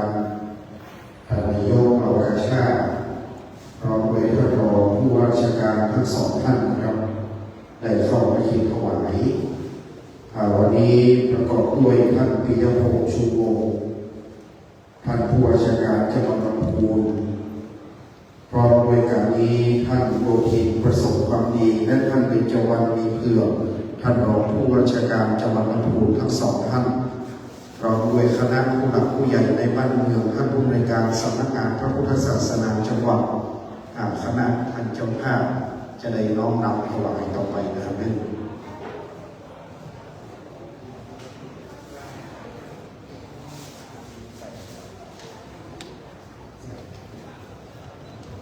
ครับและในวันนี้ในร่มบารมีของบารมีธรรมแห่งพระพุทธเจ้าเมืองนาคสิโลเป็นต้นท่านนั้นมาวันนี้พระเดชพระคุณพระคณาจารย์จีนท่านเจ้าคุณพระธรรมวชิรานุวัตรท่านรองเจ้าคณะใหญ่จีนนิกายแห่งวัดเล่งเรยี่กรุงเทพมหานครได้มีโอกาสกราบเรียนหลวงพ่อวัดเล่งเรยี่อยู่หลายคราพระครูบาประกอบบุญนั้นท่านได้รับบารมีธรรมจากหลวงพ่อพระธรรมวชิรานุวัตรหลวงพ่อพระคณาจารย์จีนวัดเล่งเรยี่เป็นพระมหาเถระผู้ใหญ่ได้เมตตาให้การส่งเสริมสนับสนุนและอุปถัมภ์ทุกอย่างนะครับอีกรูปหนึ่งในวันนี้หลวงพ่อเดินทางมาจากกรุงเทพมหานครวัดเล่งเรยี่ได้โปรดเมตตามาประกอบพิธีทำบุญร่วมกับพระครูบาเจ้าเผือกนาคสิโลและนอกจากนี้ท่านพลตำรวจเอกดำรงศักดิ์คุณนายสุวรรณาอิทธิประภัสท่านผู้บัญชาการตำรวจแห่งชาติท่านที่13และภริยาพร้อมด้วยท่านผู้ว่าราชการจังหวัดรองผู้ว่าราชการจังหวัดนายอำเภอและคณะหัวหน้าส่วนราชการวัยยาวัจกรของวัดและศรัทธาวัดมหาวันได้ก่อสร้างบูรณะปฏิสังขรณ์เสนาสนะภายในวัดนับแต่พระครูประหลัดคณานุวัตรพระครูบาประกอบบุญสิริยาโนได้มาดำรงตำแหน่งเป็นเจ้าอาวาสการก่อสร้างได้กระทำขึ้นตั้งแต่ปี 2563 ถึงปี 2568 เป็นระยะเวลา 5 ปีด้านสาธารณูปการนั้นได้ปรับปรุงภูมิทัศน์ภายในวัดอันจะประกอบด้วยบูรณะกำแพงด้านหน้าสร้างพญานรสิงห์มงคลชัยพญาสิงห์หลวง1 คู่สร้างไม้วัดสร้างกำแพงโบราณเขตพุทธสถานสร้างพญาสิงห์น้อยแห่ง1 คู่บูรณะปฏิสังขรณ์อาคารสำนักงานอาคารพิพิธภัณฑ์อีก2 หลังประดับไม้แกะสลักปิดทองแท้ประดับกระจกเกียรติเมืองพระว่าแก้วจืนก่อสร้างพระมหามงคลบูรณะหอพระไตรปิฎกแกะสลัก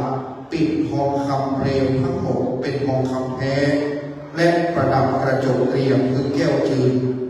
หล่อพระพุทธรูปประจำหอพระไตรปิฎก1 องค์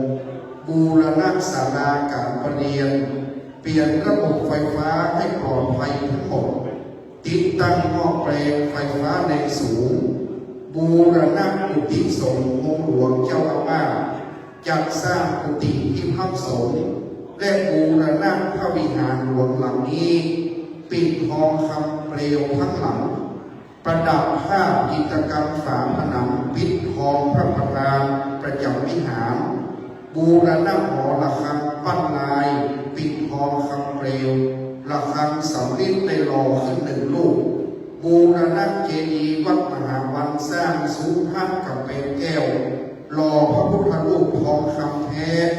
หล่อพระพุทธรูปเงินแท้น้ำหนัก100 กิโลกรัมสร้างพระพุทธรูปประจำซุ้มหุ้มทองจักโกและปิดทองคำเปลวทั้งองค์และได้จัดซื้อที่ดินถวายวัดเพิ่มอีก3 แปลงซื้ออาคารพาณิชย์แห่ง3 ชั้น3 คูหา1 หลังอาคารพาณิชย์4 ชั้น2 คูหาแห่ง1 หลังทั้งยังได้เผยแผ่จัดกิจกรรมวันสำคัญใส่บาตรยามน้ำในทางพระพุทธศาสนานำศรัทธาสร้างบุญทั้งในและต่างประเทศเทิดทูนชาติศาสนาพระมหากษัตริย์ส่งเสริมประเพณีท้องถิ่นและสำนักศาสนศึกษาเพื่อแก่พระภิกษุสงฆ์องค์เองและประชาชนได้ศึกษาปริยัติธรรมและได้ปฏิบัติธรรมการกินใหญ่ตามหลวงคราวนี้จึงได้ประกาศเบื้องหน้าพระแก้วเจ้าทั้ง3 ประการได้สร้างหวายคือเป็นตามพระในโจตกะวรพุทธศาสนาแล้วสิ้นคุณทรัพย์ไปถึงหมด2 ล้าน2 ล้าน119 ล้านการก่อสร้างนะครับทุนการศึกษาในต่างหากที่คุณทรัพย์การก่อสร้าง119 ล้าน470,000 บาทพวนการศึกษา2 ล้าน602,000 บาทพวนทั้งยังทำการสาธารณสงเคราะห์คือว่ามอบทุนการศึกษาแก่นักเรียนและนักเรียนสนับสนุนสิ่งก่อสร้างของโรงเรียนการศึกษาหลายแห่งการปกครองและดูแลพระภิกษุองค์เรียนและคฤหัสถ์ในวัดคือโดยความเรียบร้อยและถูกต้องตามที่กองพระวินัยส่งเสริมสุขภาพพลานามัยและจัดให้มีการศึกษาด้านการสาธารณสงเคราะห์ยังตั้งศูนย์สาธารณสงเคราะห์ในสถานการณ์โควิดทั้งยังมีอุทกภัยที่เกิดขึ้นครั้งใหญ่และอัคคีภัยได้มอบถุงยางชีพสร้างบ้านให้ผู้ยากไร้ช่วยเหลือผู้ด้อยโอกาสผู้ป่วยกลุ่มเปราะบางและได้ซื้อรถพยาบาลอุปกรณ์การแพทย์เรือยนต์เครื่องยนต์เพื่อหน่วยงานสาธารณสุขและสมาคมกู้ภัยและโรงพยาบาลลำพูนในการสร้างห้องที่จะเป็นห้องอุปกรณ์ทางการแพทย์ครั้งใหญ่ในคราวนั้นและการสาธารณกุศลแห่ง70,931,425 บาททั่วรวมทุนทรัพย์ในคราวนี้6 ด้านงานแห่งคณะสงฆ์อันพระครูบาเจ้าประกอบบุญได้รับเมตตาจากพระเดชพระคุณพระธรรมวชิรานุวัตรหลวงพ่อวัดเล่งในยี่รองเจ้าคณะใหญ่นิกายจีนวัดเล่งในยี่กรุงเทพและในป่าก็มีพระครูบาเจ้าเมืองนาทักษิโนตนเป็นพ่อแม่ครูบาอาจารย์ที่ไว้และพระภิกษุสังฆองค์เนรตำมวลอุปาสกอุปาสิกาการตามที่เข้าได้ประกาศแล้วตานังเมปฏิสุทังอันประกาศคือตาคราวนี้ก็ปฏิสุทธิ์ยิ่งนักขอประกาศบุญนี้ต่อพระแก้วเจ้าทั้ง3 ประการเทวดาหมื่นโลกธาตุแสนโกฏจักรวาลอนันตจักรวาลจุดได้โมทนายอยื่นสาธุการอันคือปิดตาในคราวนี้สุตินังปัตตมีตานังอาสวัคยาวหังนิพพานปัจจโยโหตุโนนิจังขอพึ่งถึงแก่ความสุขทั้ง3 ประการสุขอันมีในเมืองคนสุขอันมีในเมืองโองจันฟ้าและสุขอันมีในแหล่งล่าอัมมตะมหาเนรปางสร้างเพื่อเป็นตามหาปางก้อยหลวงในคราวนี้200 ล้าน4,249,719 บาทพวนได้ยาน้ำเพื่อเป็นตาในการนับบัดนี้ขอถึงแก่พระนิพพานจิตเติมนิจจังวัฏฏนิพพานังสุขังวัฏฏนิพพานังสานังวัฏฏนิพพานังนิพพานังปัตรมังสุขัง สาธุสาธุสาธุต่อจากนี้ไปจะถวายการขอเรียนเชิญท่านปิยพงษ์ชูวงศ์พร้อมด้วยคุณนายได้น้อมถวายทายธรรมที่พระสงฆ์นะครับอาสงฆ์แถวที่สองมีพระครูสิริวชิโรภาสเป็นต้นท่านโยมประสงค์ความดีด้วยนะครับท่านคณะราชการผู้ใหญ่ร่วมกันประเคนทั้งหมดนะครับแถวที่สองแถวที่สามเลยนะครับได้ร่วมกันประเคนนะครับร่วมโดยช่วยกันหัวหน้าส่วนอาจารย์ผู้ชมชาวพงศ์ครับเป็นตัวแทนสภาวัดเมาในนามคณะวิทยาวัจกรแก่วัดกรรมการวัดผู้คนเลยนะครับเนื่องอาจารย์ผู้ชมไปถวายด้วย1 ชุดผู้ชมไปประเคนถวายน้อมนำนะครับ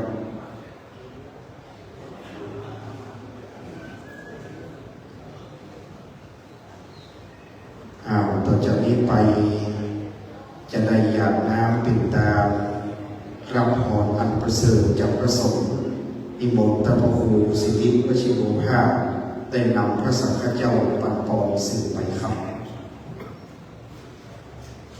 ยะถาวะริวะหาปุราปาริปุเรนติกาลังเอวะเมวะอิโตตินังเปตาอุปกัปปติอิจิตังปฏิตังตุมังเกปังวะสัมมิจันโตสัพเพปุเรนโตสัมปจันโตปันนาราโสยะมณิโชติราโสยะอายุวัตตะโกนาวัตตะโกติเลวัตตะโกยะตาตะโกวาราวัตตะโกวันนาวัตสุขวัตตะโกอุตโตตัปปะตาลุกาโลกาภัยเวลาสุขตันโตจุปันวาเนกาอันตรายาปิวินัสตุจเตจัตตาใจยติติตังลาปังโสติภะกายังสุขังสิริอายุจาวันโนจาโภคังมุติยัตตวาสัตตวาสัจจายุสิทธิภาวันตุเตตัมปิติโยวิวัจจันโตโลโกเวนัสสันโตมาเตภวันตัตตารายโยติกายุโกภาวังอภิวาทนาเตนิจังวุตาปัจจายโนจัตตารโอวัฏฏันติอายุวันโนสุขังภาลั สาง ธุอิตังตานาคัมมังนิพพานาปัจจยโยโหตุโนนิจังอิตังศีลาคัมมังนิพพานาปัจจยโยโหโนนิจังอิตังภาวนาคัมมังนิพพานา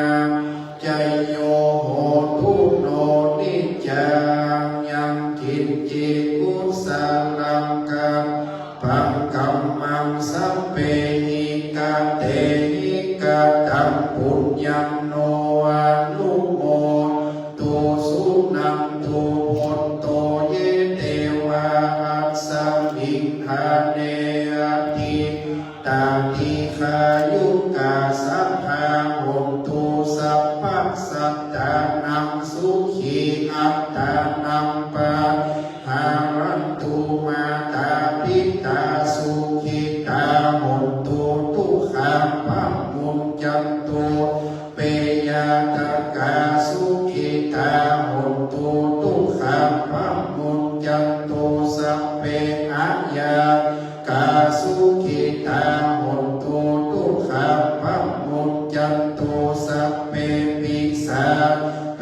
ยัมขาสัพเพเปตาสุขิตาโหนตุทุกขามุญจันตุสัพเพนังคัตตาสุขิ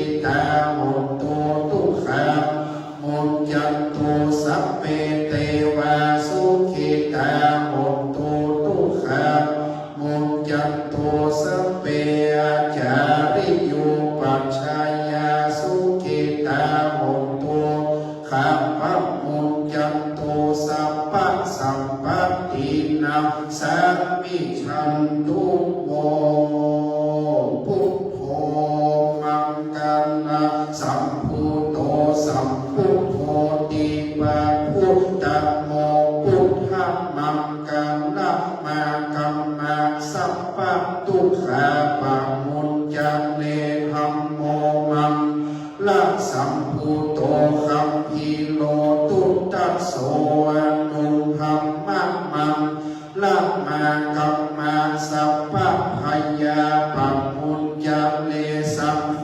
มังกาลาภูโตตักขินายโยอนุตตโลสังฆมังกาลมาสัพพะโลกาภมุญญาเลวันตามิพุทธังสัพพเมสังฆมาธัมเมพันเตวันตามิธัมมังสัมเมโตสังฆมาธัมเมพันเตวันตามิสังฆสัพพเมสังฆมาธัมเมพันเตวันตามิกาโลอุปัชฌายาจาริเยพัมเมโตสังฆมาธัมเมพันเตวันตามิกัมมัฏฐานังสัพเมโตสังฆมาธัมเมพันเตวันตามิอาราเมปัฏฐังสีมายังสัพพเมธัมเมพันเตวันตามิเจติยังสัพพังสัพพัทธาเนสุ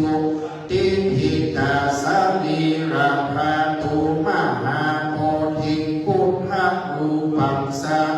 ลังสัตตานาคัมโลเกเตวะโลเกบรมมาโลเกปุถิเปลังกาติเปสาลีราภาตุโยเกสาภาโยอาราหันตาภาตุโยเจติยังกันหาติจตุราสีติสารังเสธรรมังขันเทสัพเพ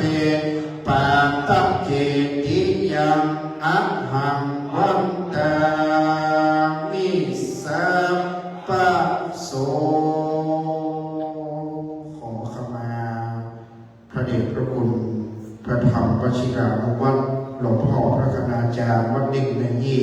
เพื่อได้เป็นบาปเป็นกรรมเสียก่อนนะครับเนื่องวังตามิธรรมเต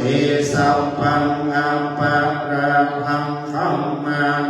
เมพังเตมายากตังปุญญังสามินานุโมทิตัพพังสามินากัตตัมปุญญังไมหังตัพพังสาธุสาธุอนุโมทามิครูบาประกอบบุญเก่งขันเข้าต่อเป็นมังกรกับบุญสิ่งทุกอย่างต่อจากนี้ไปเราจะขอขมาปรมีธรรมพระครูบาเจ้าเทืองนาทักษิโลต้นเป็นครูบาอาจารย์แห่งลูกศิษย์ได้อบอุ่นร่มเย็นด้วยปรมีธรรมแห่งพระครูบาเจ้าเทืองขอปรมีครูบาเจ้าปกห่มรักษายังพระครูบาประกอบบุญและดูค่าทั้งหลายเพื่อได้จำเริญในพุทธศาสนาสืบไปนะครับวันตามิพังเตสัพพังอาปาราพังคัมมันเมพันเตมายากตังปุญญังสามินาอานุโมตัพพังสามินากตังปุญญังไมหังตาตัพพังสาธุสาธุอนุโมทามิ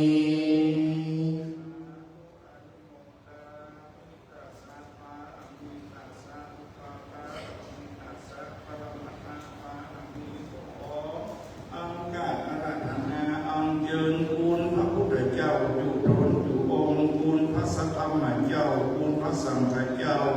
คุณพระมหาจีนันทเจ้าเจดีคุณไม้สรีมหาโพธิลูกขาคุณพระพุทธปิมปาสาธุเจ้าอันมีพระพุทธสิทธิพระเจ้ารอดพระรอดหลวงพอดีพระเพิ่มพระบางพร้อมด้วยพระโคมตลอดถึง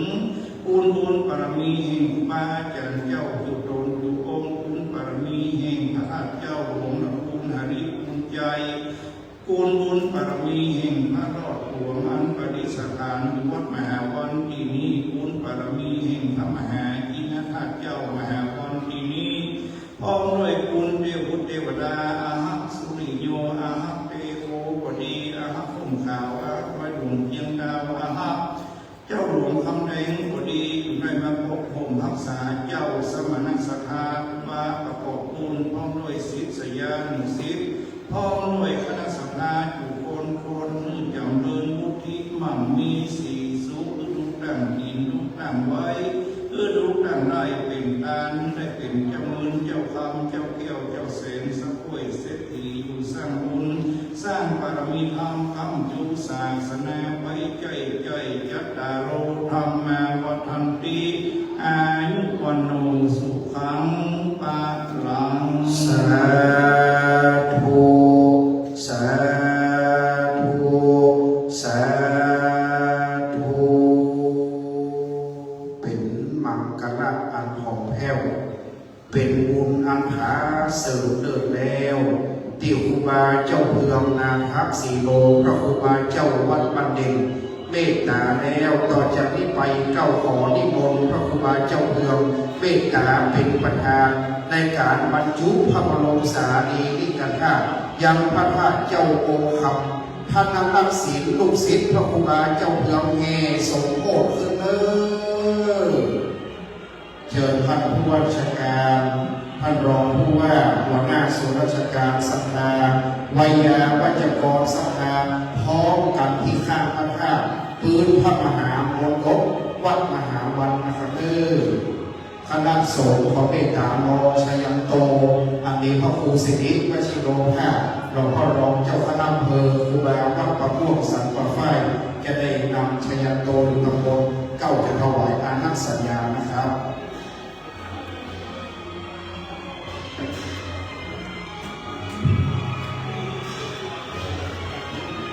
เกิดที่เชิญพระบรมสารีริกธาตุและเชิญออกหน้าต้นพระศรีมหาโพธิ์เสด็จลงไปยังพระธาตุเป็นเรื่อง เล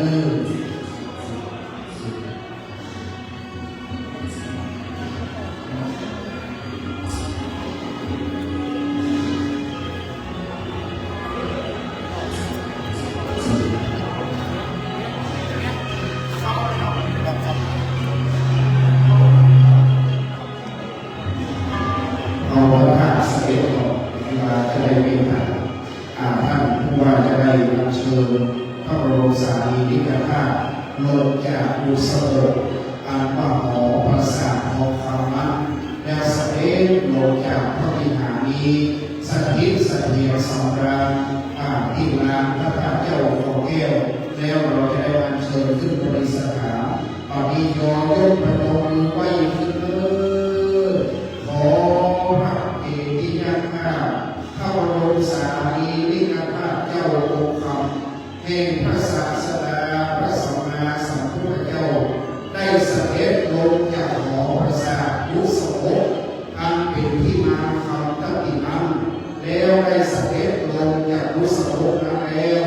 ขอท่านพ่อเมืองลำพูนท่านผู้ราชการจังหวัดจะได้อัญเชิญพระธาตุเข้าสู่พระองค์รัตนแก้วแล้วการกั้นด้วยสิวรชัดปัญญมหามงคล5 ชั้นแล้วจึงได้นำเชิญหน่อกล้าพระศรีมหาโพธิ์ได้เสด็จลงจากผาสาแก้วอันงามที่น่าอันว่าเป็นบุษบกคำอันได้ตั้งสำราญไว้ประทับยังบริหารที่นี่ครับเดิน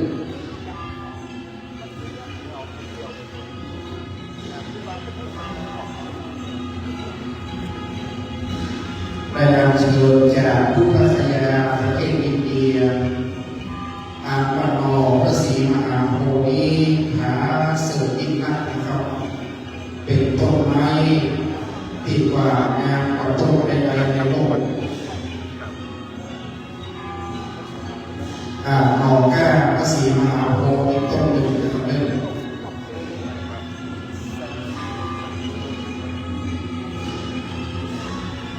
่อพระศรีมหาโพธิ์เป็นที่ได้เชิญคุณนายได้ประคองหล่อพระศรีมหาโพธิ์ติดตามท่านว่าเอาสัตว์เอาไว้ไม่เด้อ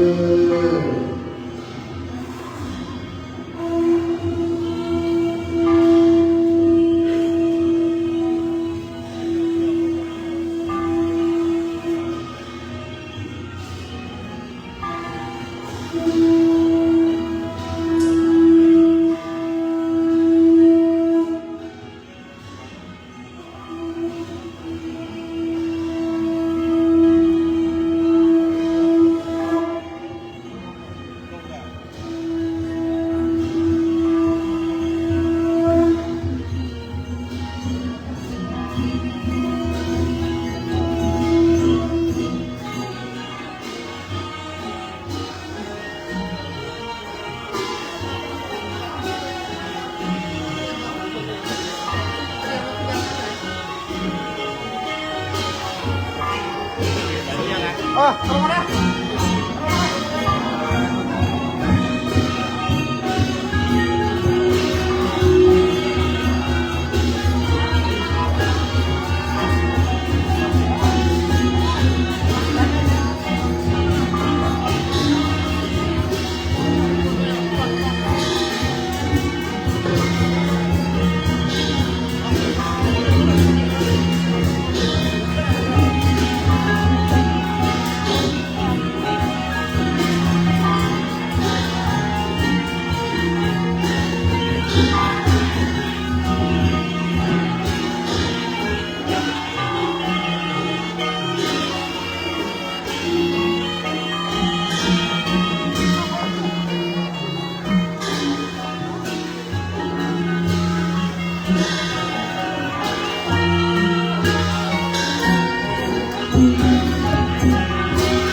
านรองขึ้นมาด้านบนเจ้าหน้าที่เอาน้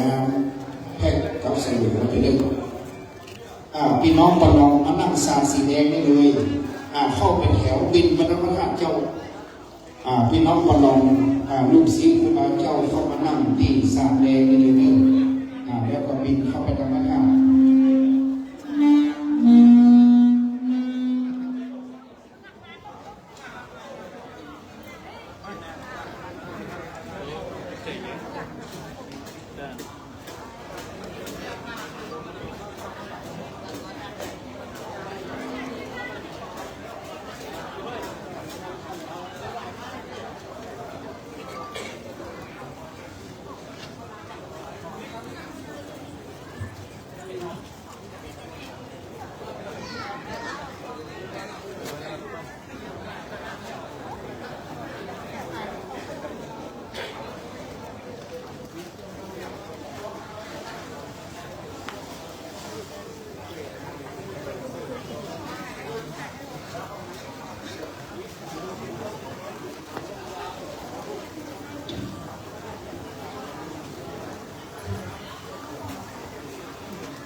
ตอนนี้พี่น้องตลอด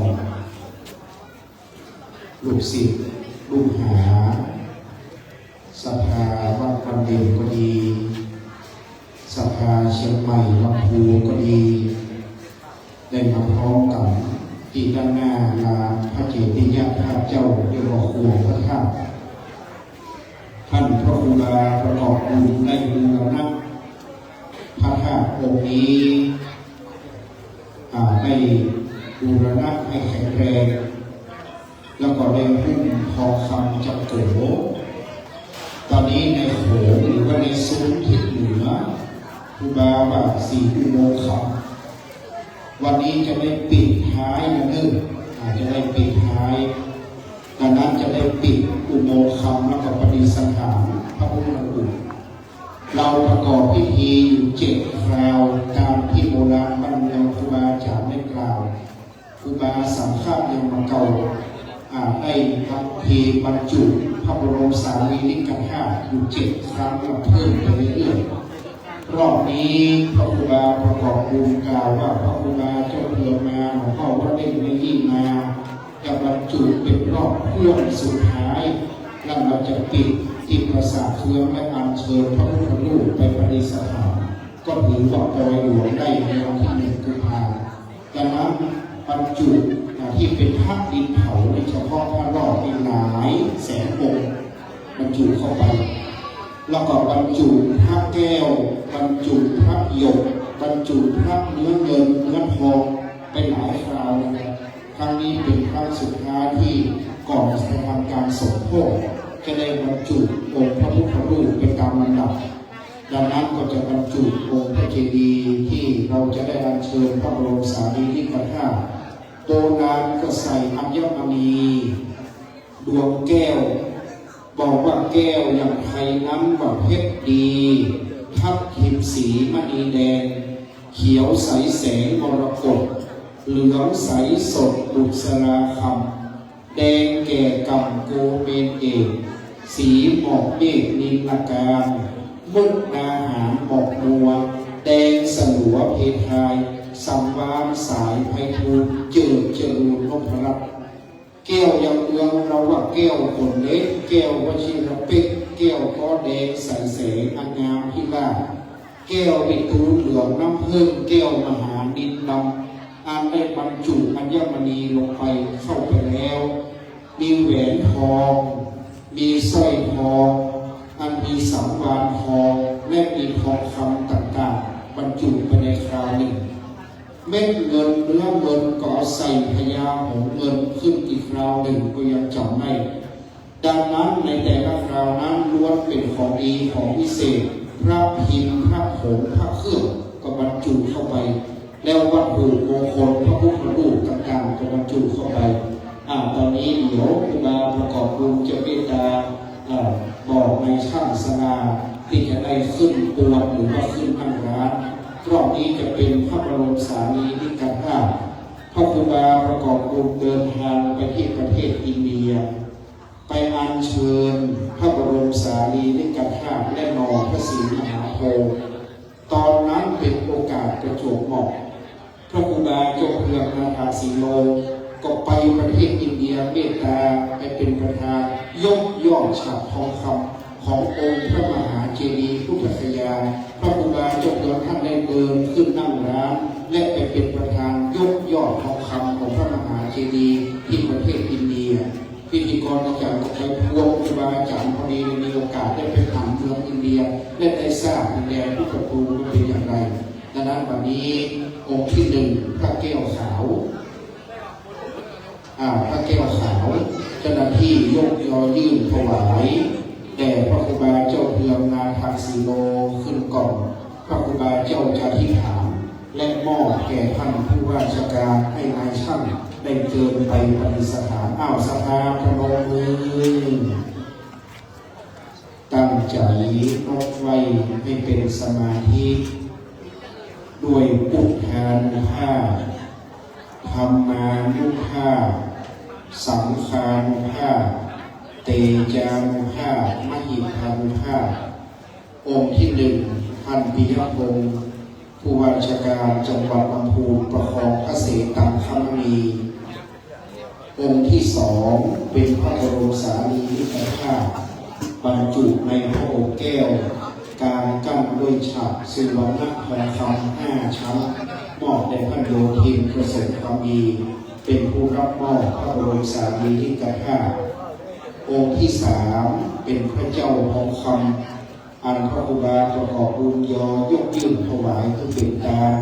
ถวายแก่พระครูบาเจ้าอธิษฐาน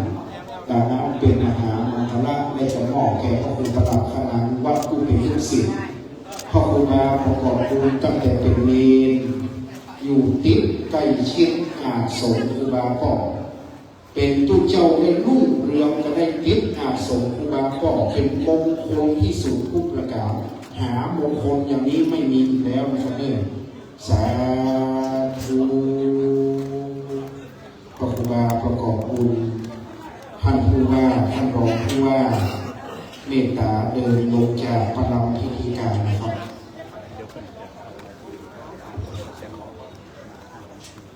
สภาปนมมือเฮก้องเฮก้องตีก้องมือละกันเองห้องกองขึ้นรถแห่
ปิยพงษ์ชูวงศ์ท่านผู้ว่าราชการจังหวัดลำพูน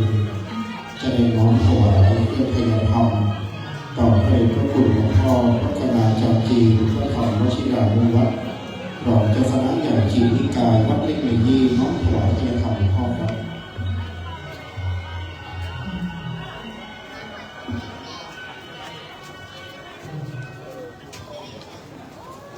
จากนั้นท่านพระครูประหลัดคณะวัดครูบาประกอบบุญจะเมตตาเข้าถวายจะดูปัจจัยทายธรรมขอวิญญาวัจกรอาจารย์สว่างอาจารย์ผู้ชมเจ้าพงศ์อาจารย์สว่างมาสอนท่านเพราะว่าจะได้เกณฑ์คนละชุดอาจารย์ผู้ชมเข้ามาด้านในอาจารย์ผู้ชมขึ้นมาบนตีพื้นมหามรดกนะครับอาจารย์สว่าง1 ชุดอาจารย์ผู้ชมเจ้าพงศ์1 ชุดประธานวิญญาขึ้นมาตำบลกั๊บนะครับเด้ออาจารย์ผู้ชมครับอาจารย์ผู้ชมเลย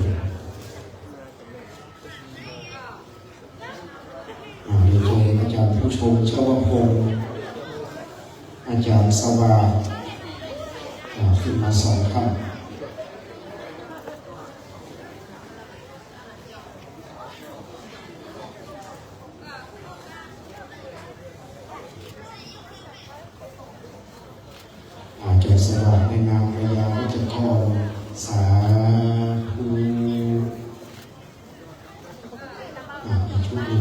วัสดีแดนแก่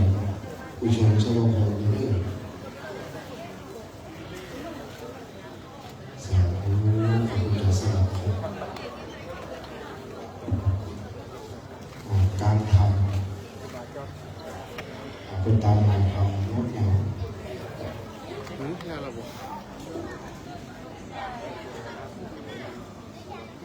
พอเล่นตามให้พอ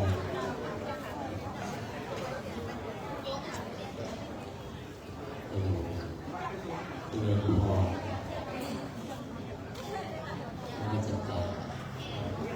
เวลาเรียนพอเพื่อนผู้ว่าลำพูนผู้ว่าราชการลำพูนท่านส่วนราชการจังหวัดทุกท่านอยากเรียนพอสาธุชนญาติโยมชาวลำพูนและจังหวัดใกล้เคียงในวันนี้เป็นวันเป็นมงคลวันหนึ่งของวัดมหาวันหรือวัดพระรอดซึ่งท่านครูบาขอบคุณได้พิธีที่เป็นมงคลยิ่งวัดที่เก่าแก่วัดที่มีอายุถึง400 ปีจากก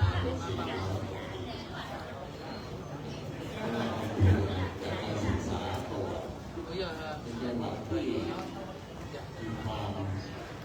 ร่มรื่นและสงบ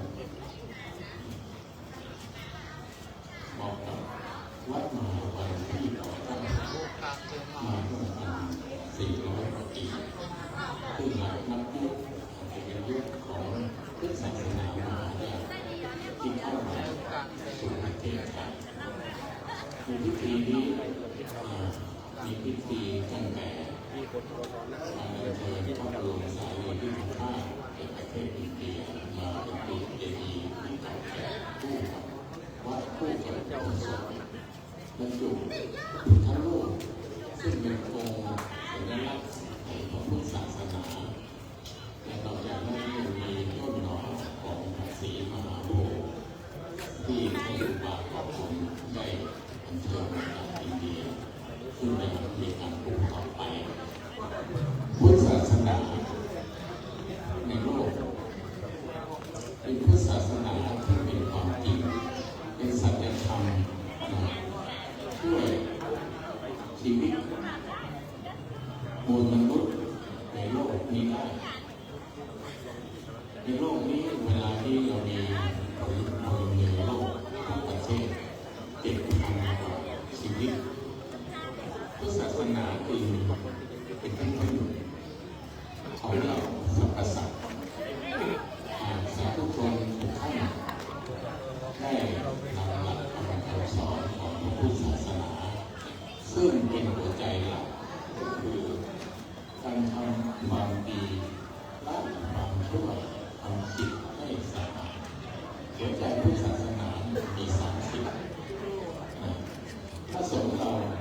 จะเป็นพุทธศาสนานิกายเถรวาทนิกายมหายานหรือเป็นนิกายอย่างอื่นก็ดีล้วนแล้วแต่สืบทอดมาจากองค์พระสัมมาสัมพุทธเจ้าทั้งนั้นพุทธศาสนาจึงได้สืบต่อรุ่งเรืองมาถึงปีนี้ 2569 ประเทศไทยเป็นประเทศหนึ่งที่มีความโชคดี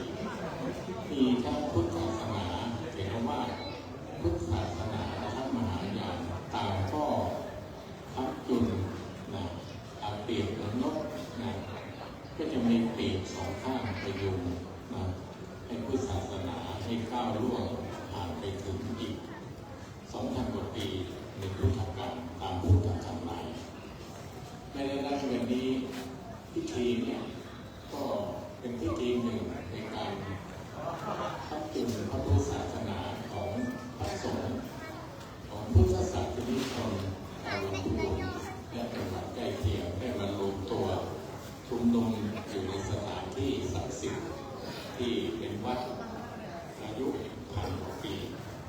พิธีนี้ก็ได้เสร็จสิ้นสมบูรณ์ลงด้วยทั้งภาพของคณะสงฆ์ทั้งส่วนราชการโดยท่านผู้ว่าราชการจังหวัดลำพูนและพุทธศาสนิกชนทั้งหลายต่างร่วมกันคนละไม้คนละมือจึงสำเร็จในความสำเร็จนี้ก็คือเป็นพลังของความสามัคคีสามัคคีในหมู่ชาวพุทธบริษัทสี่ในโอกาสนี้มาภาคก็ขอกล่าวในนามของคณะสงฆ์ขอกล่าวในนามของท่านผู้ว่าราชการจังหวัดลำพูนและข้าราชการทุกส่วนขอกล่าวในนามของพุทธศาสนิกชนที่มาร่วมบุญที่มาและไม่ได้มาร่วมกันในพิธีนี้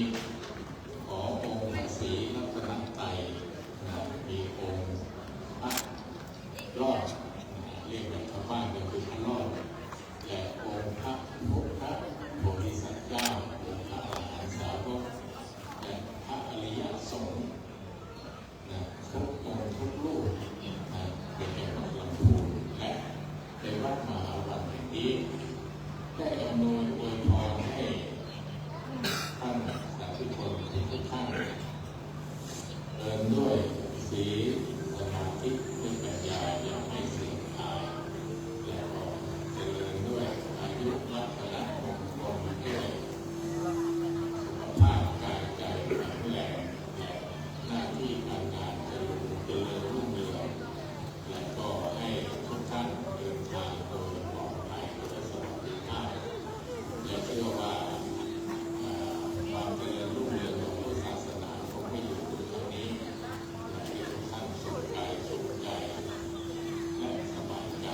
ด้วยบุญบุญอานิสงส์ที่ร่วมกันมาสร้างอยู่นะวันนี้เวลานี้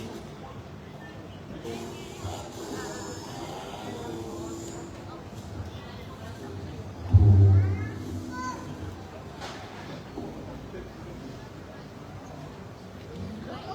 ครูบาของท่านพระครูประหลัดคณะวิวัฒน์ได้เรียนการกล่าวขอบคุณครูบาจากประสงค์ทุกรูปนะครับ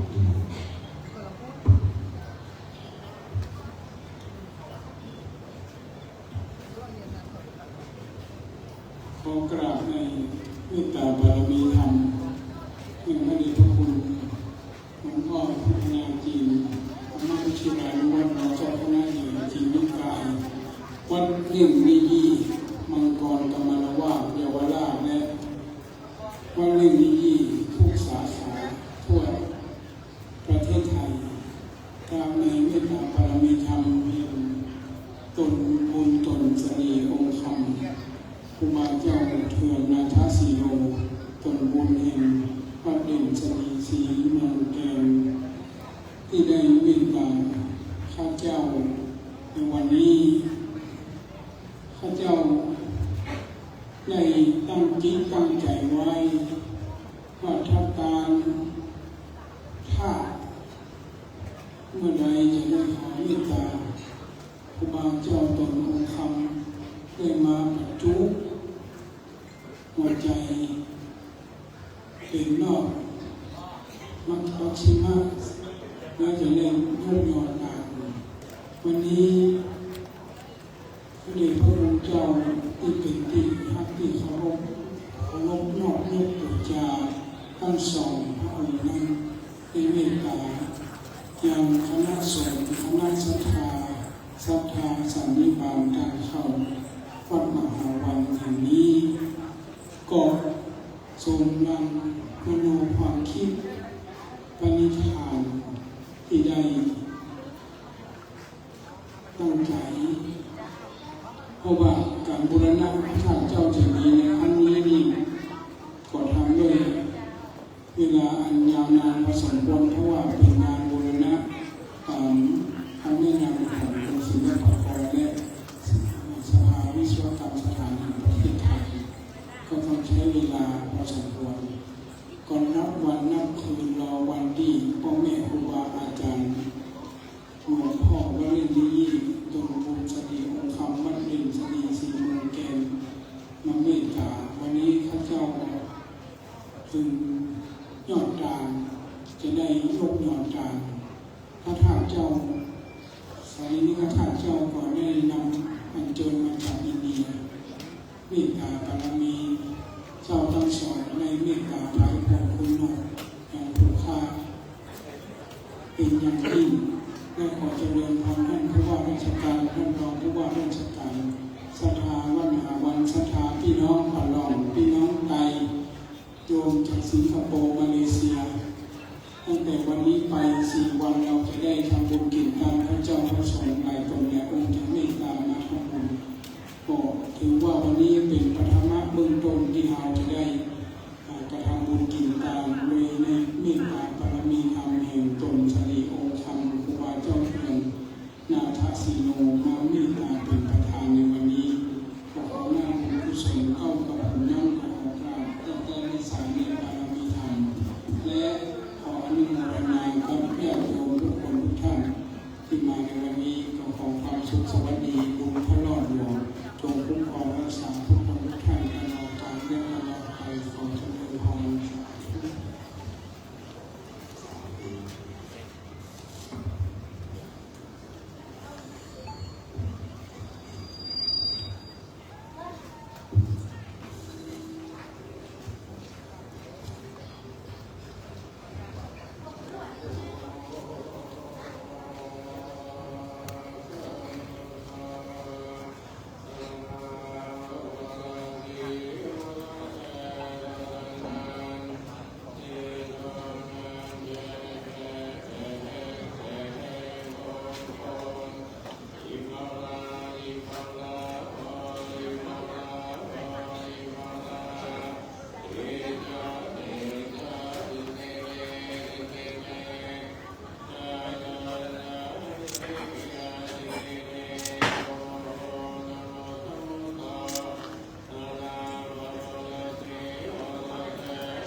สาธุอะระหังสัมมาสัมพุทโธภะคะวาพุทธังภะคะวันตังอะภิวาเทมิสวากขาโตภะคะวะตาธัมโมธัมมังนัมมัสสามิสุปฏิปันโนภะคะวะโตสาวกสังโฆสังฆังนัมมามิ งดงามทุกประการได้สำเร็จเรียบร้อยในพระบารมีหลวงพ่อพระมหาเถระพระเดชพระคุณพระธรรมวชิรานุวัตรพระพ่อรองเจ้าคณะใหญ่นะครับได้เมตตาพระมังกรกรรมนาว่านักเล่นในยี่ได้เมตตาในการนี้นะครับกราบในบารมีธรรมพระครูบาเจ้าเพื่อนนาถสีโน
โลผู้ว่าของผู้ว่าเวลาวัชกรได้ถ่ายรูปด้านหน้าพระพุทธเจ้านะครับได้ถ่ายรูปด้านหน้าพระพุทธเจ้าเพื่อเป็นบารมี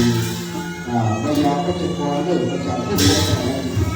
จากผู้ทรงเจ้าพงจากสภาพเวลาวัชกรเลยถ่ายรูปเดียวนะครับจากผู้ทรงของผู้ว่าท่านรอง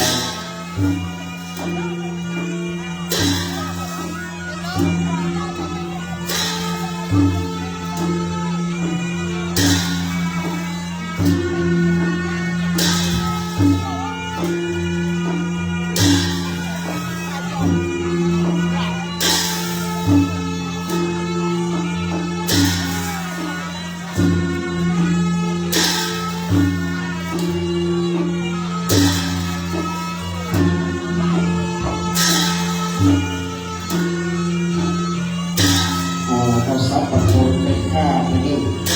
ซับปังโคนไปเลี้ยงหายด้วย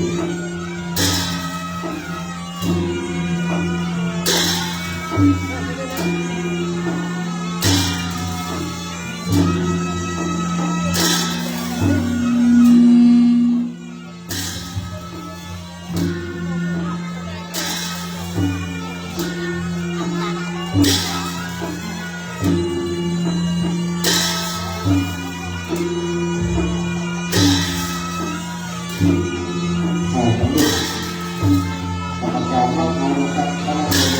กรรมการวัดเดียวกันไทยที่วันที่ทรงถ่ายรูปจากสมา